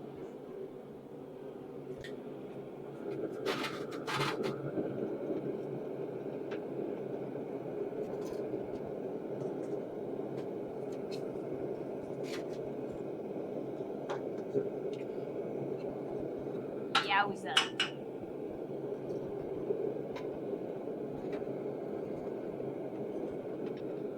All right. Quench these off. And then we're going to grab some gloves.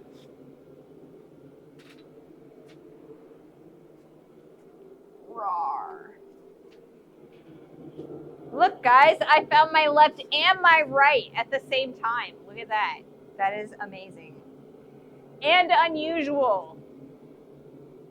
I would guess that with blacksmithing, it is a bit with playing the piano. The skills would be useful, but as opposed to the guy with the guitar, you rarely have tools with you. Yes. Yes. But as long as you have a fire source, you can kind of make it happen with a little bit of time and patience and tool making.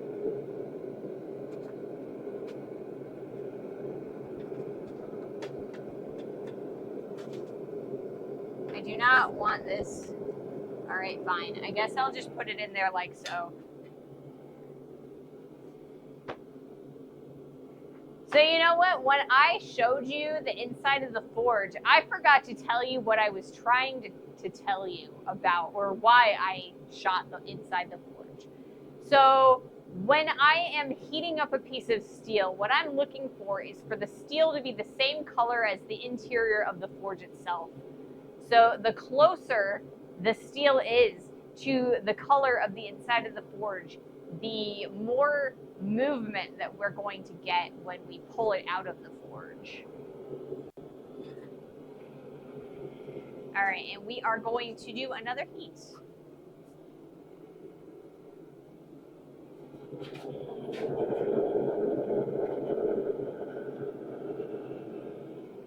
All right, we're starting to get there.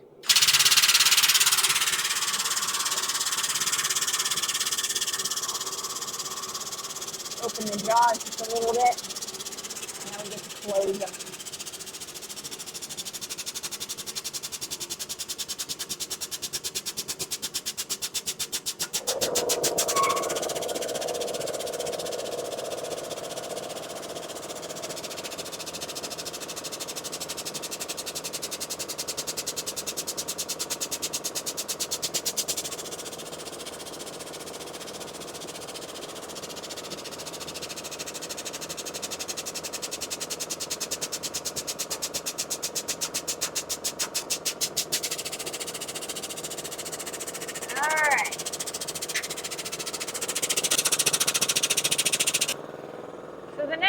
To do is I'm going to change the camera views, and we're going to kind of take a look at the hole. All right, so we're getting closer this direction, but we're a little bit far on this direction, so we're going to have to work this way. Put this back in the heat. We're going to be starting to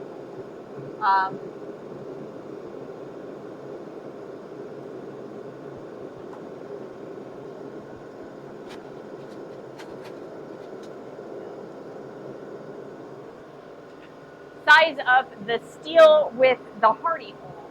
That's our next job.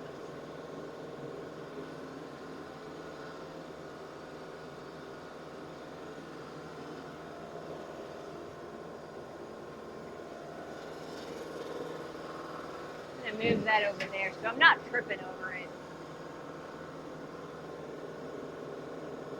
What time is it? So we have been streaming for about an hour and 50 minutes. We still have plenty of time. That's good.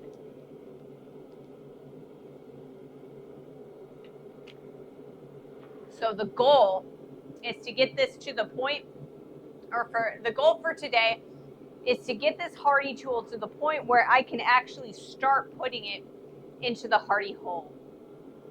Now, this is very similar to when I do a rivet. So I have a tendency to kind of reduce the girth of the piece of steel, and then I will size it up to the hole that I'm trying to rivet through. And that's kind of what we're doing here. I want to get the bottom shaft of this hardy tool to fit inside of the hardy hole. And then we're going to hammer down on it to kind of squish it, give ourselves a nice shelf so that it sits correctly.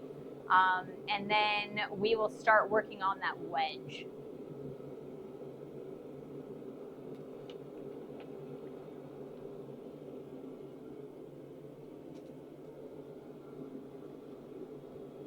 So, what else have we been doing recently? What else has been exciting happening? I don't know. Like I said, I'm getting ready for doing a couple of events, live events, where we're going to be streaming from blacksmithing conferences. The first one is in Ohio, and that is this month. Towards the end, it's going to be like the 26th and 27th. And then next month, around the 15th, we will be going to Memphis, Tennessee to Repair Days, or at least we're trying to get to Repair Days. Like I said earlier today, some of the volunteer shifts are a little bit on the longer side, so I got to see if I can't find other ways to help out and to get involved in Repair Days. And one of the ways that I feel like I could do that is by creating a video for them. So we shall see if they're interested in seeing that or not. In working with me. I do have a chronic illness, so I have a tendency to get really tired after a while. So I can only really blacksmith for 3 to 4 hours. And then I start getting really, really tired. So the shifts are about 8 hours long for Repair Days. So I can only do about half of one. So we shall see if we can figure something out.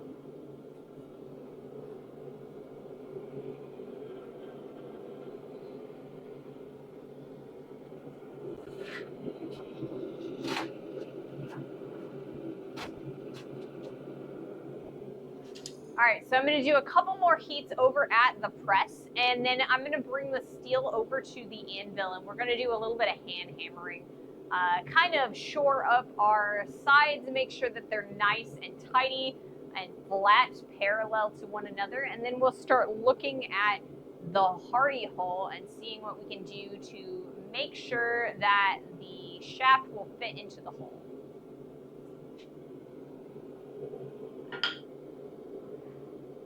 I feel like there's a joke there, but I'm gonna leave it for you guys' imagination.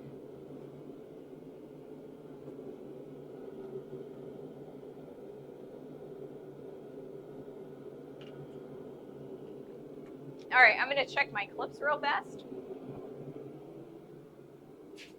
Make sure I cut them appropriately. Okay, we're only at 20 minutes, so we should be all right. I am gonna cut this clip so that I don't miss anything. And maybe I will see about doing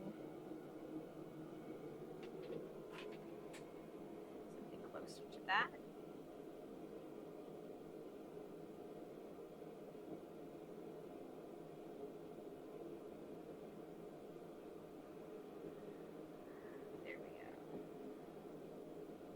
There we go. This first and then that. Okie doke. Let's do another heat.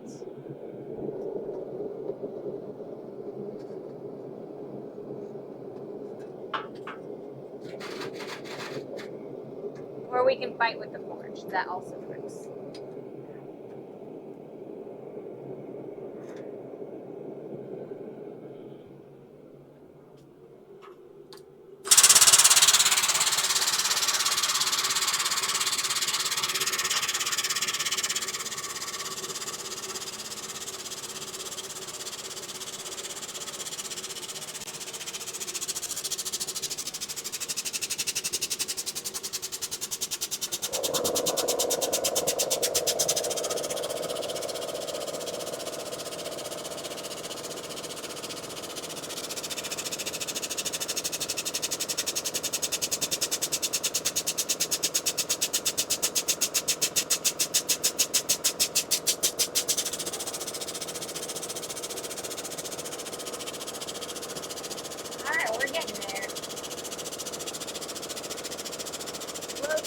closer.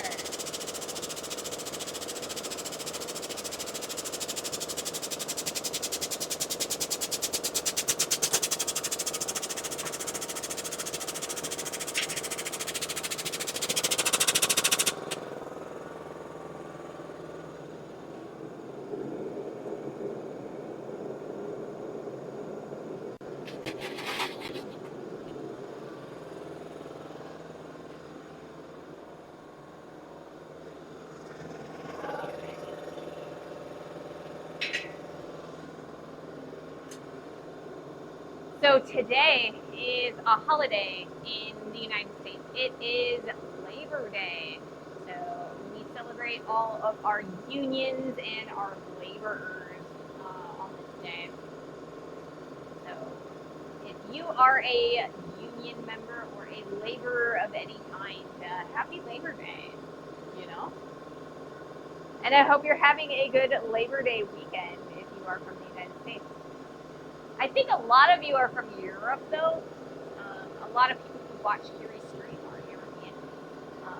So I'm not. I think it's just a regular day in Europe.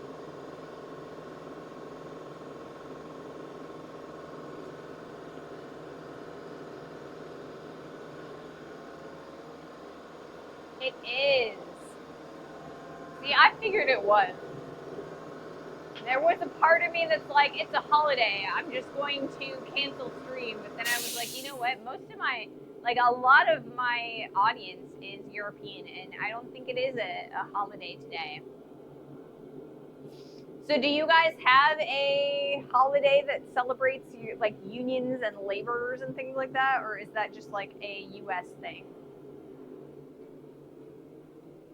I always leave the house with a cup of coffee, truck keys, and my hammer.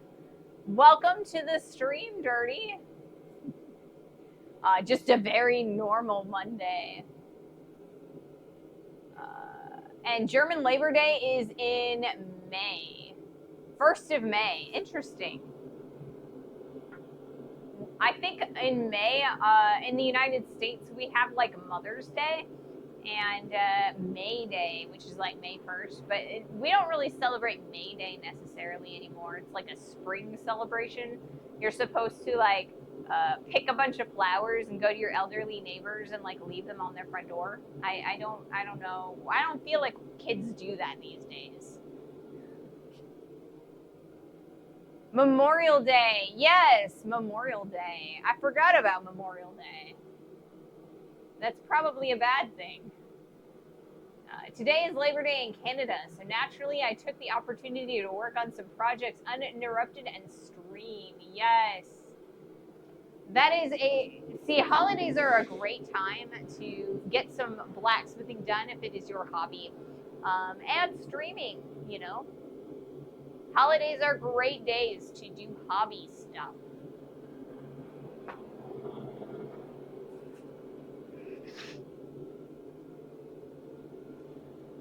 When I start getting low on my Gatorade, I kind of start tipping it up, and like the bottom of, or I guess the top of the round goes right under my nose. It makes me want to sneeze.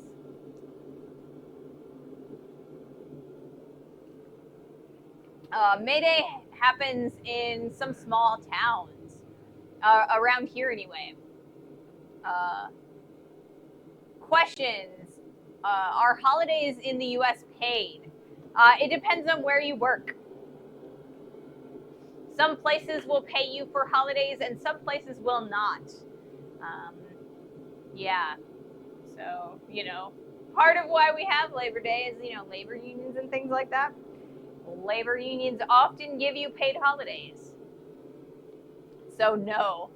All the places I've worked don't. Yeah, a lot of the places that or like the actual places that I've worked, right now I'm, you know, self-employed. But when I worked in retail, oftentimes I did not get paid extra for holidays. Occasionally you would if you were working those holidays. You get like time and a half.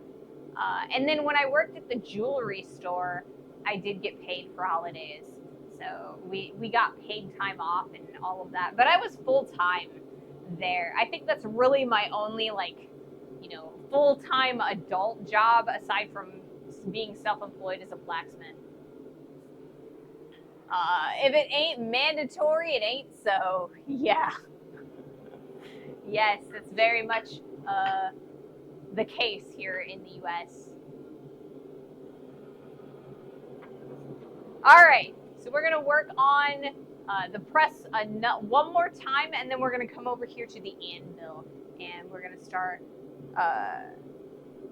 sizing up the hardy to the hardy hole.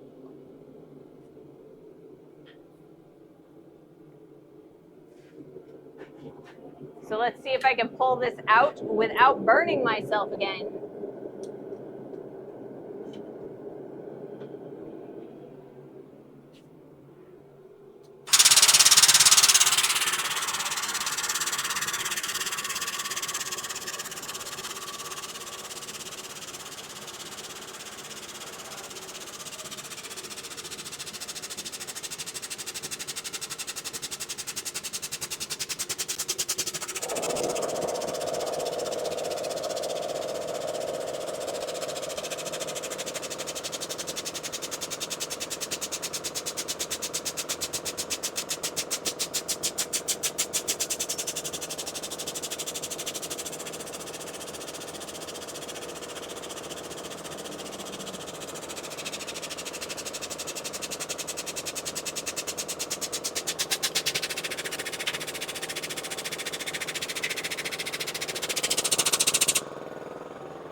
That's a little bit better. So we're going to heat this up one more time.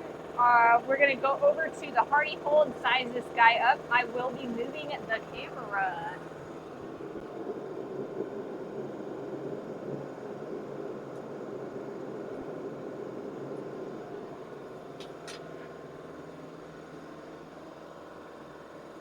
Oh, and it looks like there is an ad starting in about 3 minutes.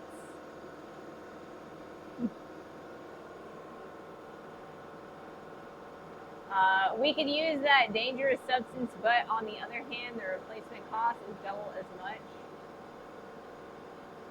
But I'm getting America, but I'm getting political, so I definitely appreciate that. I try to be apolitical, or as apolitical as possible here on the stream, just because I want everybody to feel welcome. And this should be a relaxing time.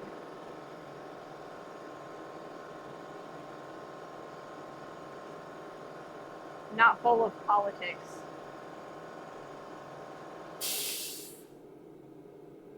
All right. So I appreciate that. Okay.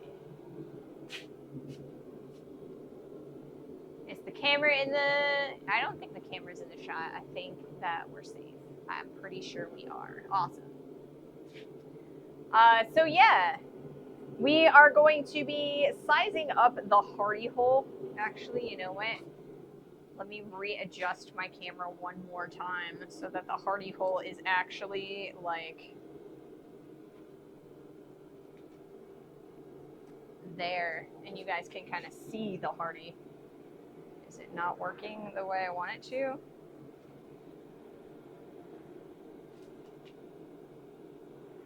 Alright, well, I guess that's going to be alright for the moment.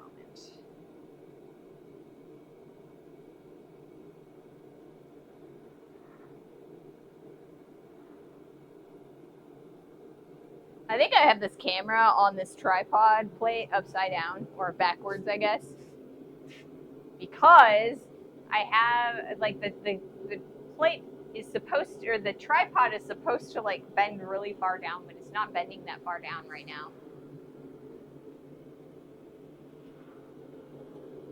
I'll figure it out for the next stream.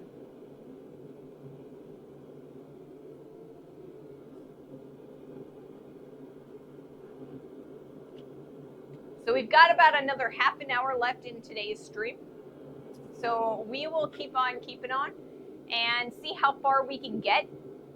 And then I will be back on Wednesday to continue working on this hardy tool. Like I said, I have this pegged for about a week and a half-ish. for how long this is going to start or to take to make this hardy hot cut. From there, we are going to make a nail header, and we're gonna make or spend some time making some nails. We'll see how long it takes me in the beginning and see if I can't speed up as we go. I would love to be able to make a single nail in a single heat, but I can't guarantee that because this will be the first time I've actually made nails. So, you know, if you want to see me struggle with a new project, a new simple project, you know, come back and we'll get that done.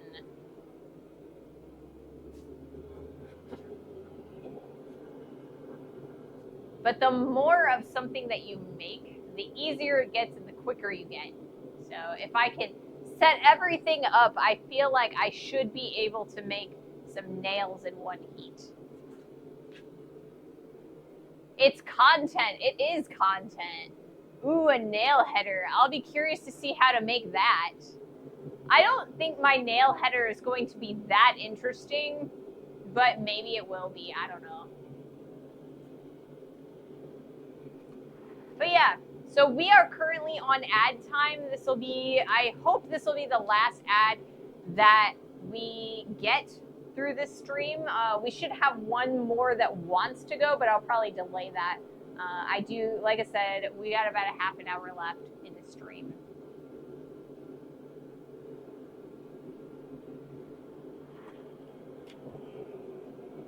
So this should be our last ad time.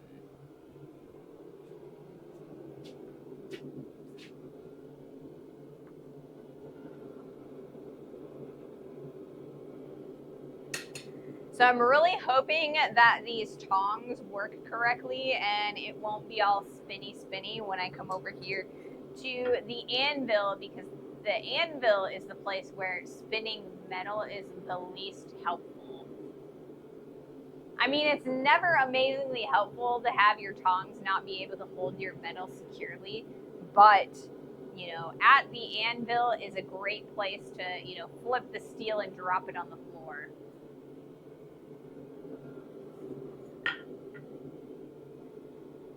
So yeah, I don't necessarily know that my nail header is going to be amazingly exciting as a project.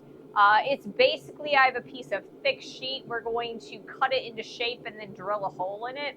That's really all I have as far as a nail header. They're relatively simple tools. But having one is essential if you're going to try and make nails. So we are going to do our next heat here.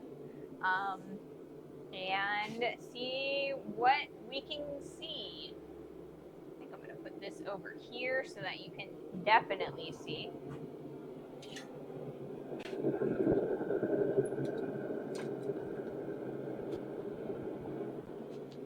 So, looks like we got a little bit left that we're going to need that direction and a little bit on that direction. So, let's see, can you guys see over here? I think you can.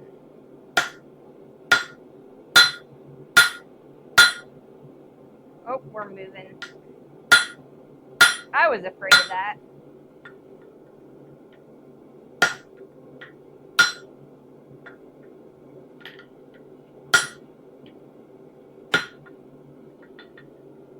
All right, we're going to heat this up again, and we're going to continue to work on shaping this hole, or I mean this shaft, so that it will go into the hardy hole. We have about a ½ inch on both sides, this side and this side, before it will go down in there.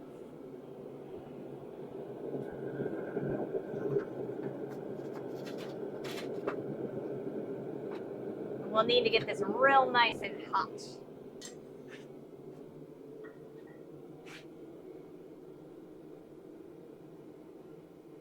I just know I'll need to make, or I'll need one to make nails. It's gonna be a grip of square nails for building a cabin.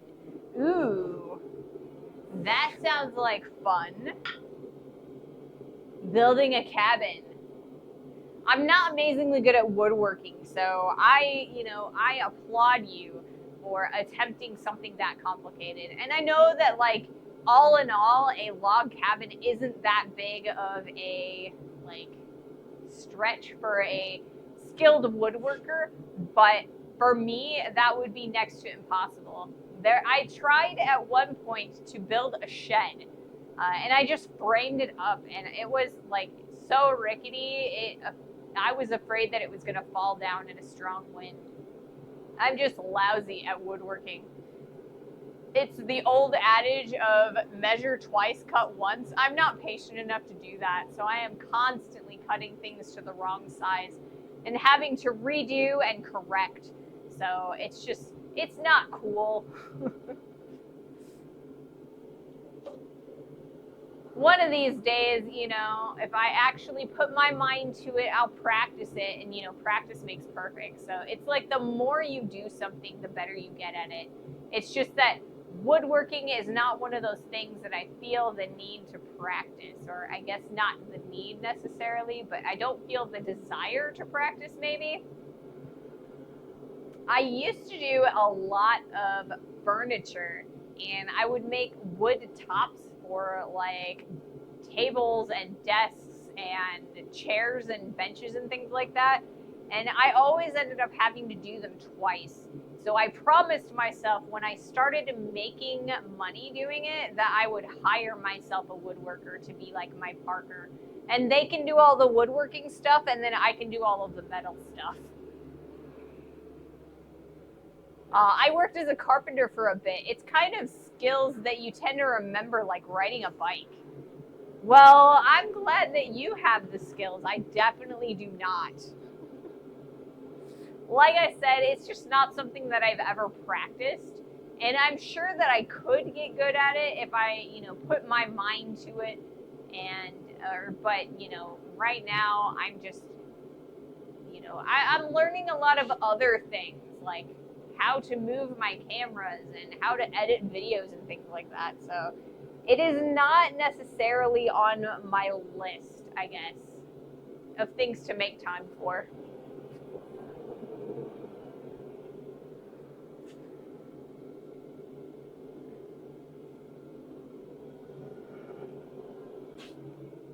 Let me check my cameras real fast.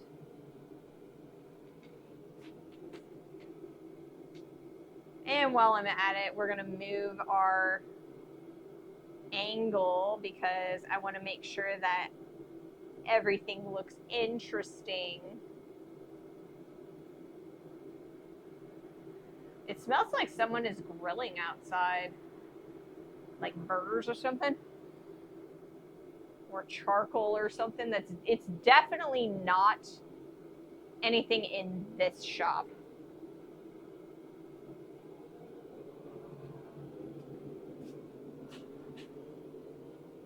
It's useful if you use it frequently. If not, it's better to learn things you'll actually use, or better yet, enjoy doing. Yeah, and I mean, blacksmithing is something that I definitely enjoy doing, as well as silversmithing, jewelry working, anything with metal. I'm just like, I'm obsessed with metal.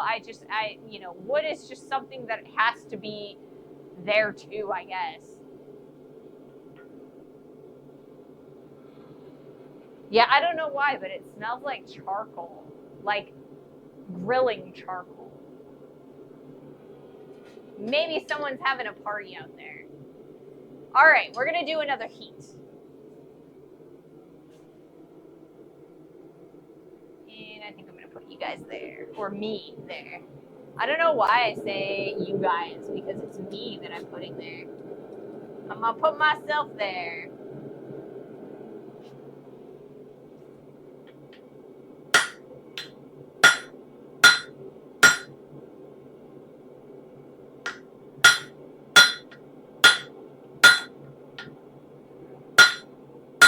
Not a big fan of this hammer.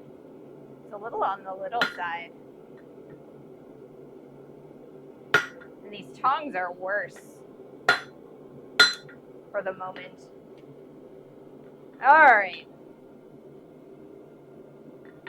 Let's heat this back up, and we'll do one more heat. We will definitely keep on keeping on this project on Wednesday. We've got about a half inch in both directions before this will stick in the hardy.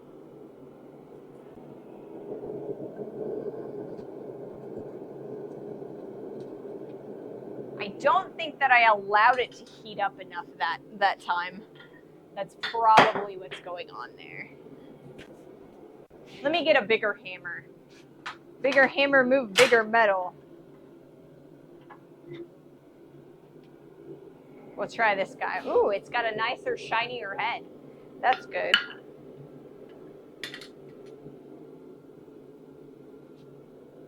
So, this will be our last heat. If there is anybody who you guys would like to raid off to, please let me know. I do have a list of our friends that I will look through and see if anybody's on, but you know, a lot of people haven't been on today. So if you guys know of anybody who's streaming, let me know. Otherwise, we'll probably find someone new to make friends with. Mound of Meat, welcome to the stream. And the square peg goes in the round hole if you have a big hammer. That's totally the case, right? Especially in blacksmithing, right? Because you have a big enough hammer and you'll, you know, a big enough forge, and you'll just heat up your metal and you can squish it into whatever hole you want. That is one of the beauties of blacksmithing.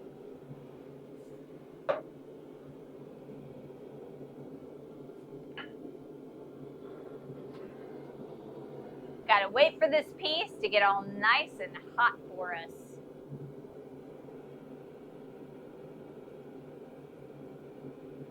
Yesterday I got some bug bites on my arm, and the heat and the sweat have gotten rid of all of the, like, the itch be gone cream that I put on there. I'm looking forward to putting it back on. Greetings, Ping. Welcome to the stream. With a big enough hammer, anything fits through anything. Yes. Someone just heard whatever hole you want and got very bad ideas. That is the case. I'll leave that to your imagination. I'm trying to be wholesome, but you know, sometimes, you know, I get a little bit of that's what she said or that's what he said without even meaning to.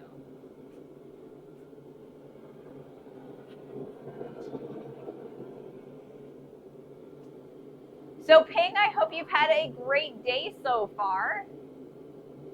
We've been having fun. We are working on our Hardy Hot Cut. So we're working on the bottom section that's going to fit into the square Hardy hole. And once we get it to the point where we can start fitting it in there, then we will hammer the rest through. Because, you know, big enough hammer, you can put... You know, you can put the square hole through, or, you know, the square peg through the round hole.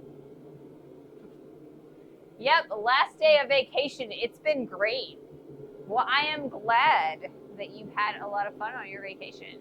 Don't you just wish it was a longer vacation, though? I feel like that's, you know, that's always the thing for me. It's like when I take a vacation, I just want it to keep on keeping on.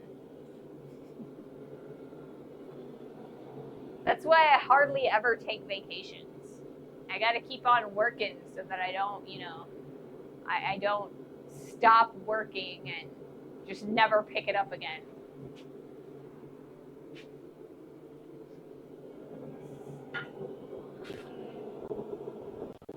Alrighty, a little bit longer and we'll get our last heat through.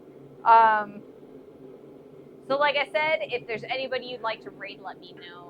Otherwise, we will find a friend, phone a friend, raid a friend. It's 12 days, so it's been extra nice. Ooh, 12 days. I don't think I've ever had a vacation that was over 7. I usually, like, you know, I leave work on Friday and then I have that weekend and then the weekend after. So I guess it's more like, you know, 8 days. Because, you know, I leave on a Friday and I get back on a Monday.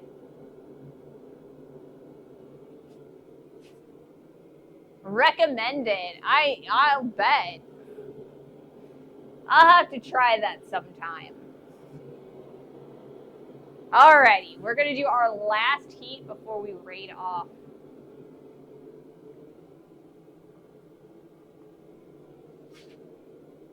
Really, I would say 2 weeks is kind of the default length here. The long weekend helped, yes. Yeah, we don't get to take as, or I've never been able to take that much vacation all at one time.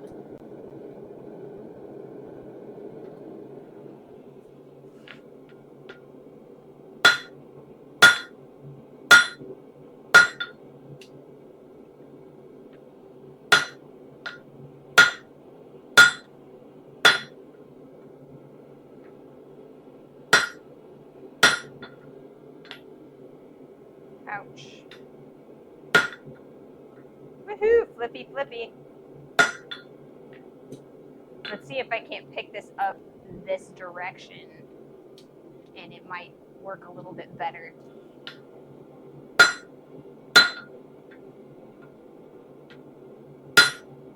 There we go.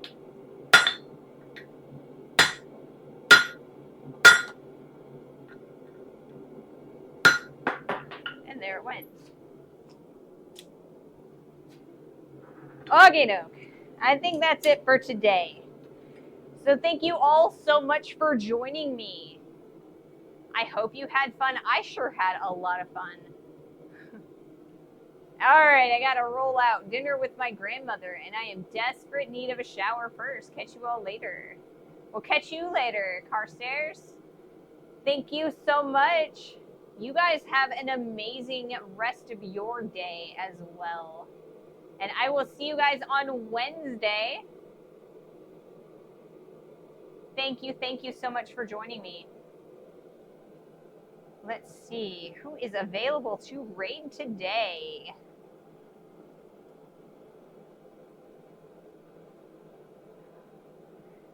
Ooh, I don't have any of my friends, our ordinary friends. So let's make some new friends. Who is streaming today?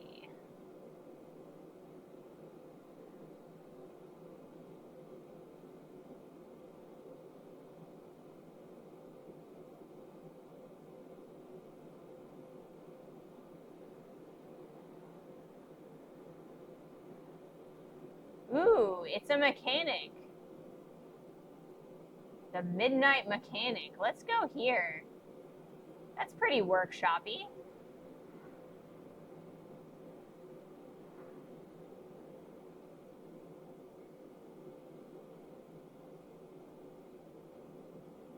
Working on a motorcycle.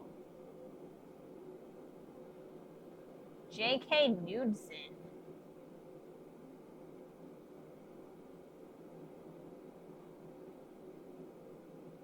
All right, guys, thank you so much. Have a great rest of your evening. Bye, guys.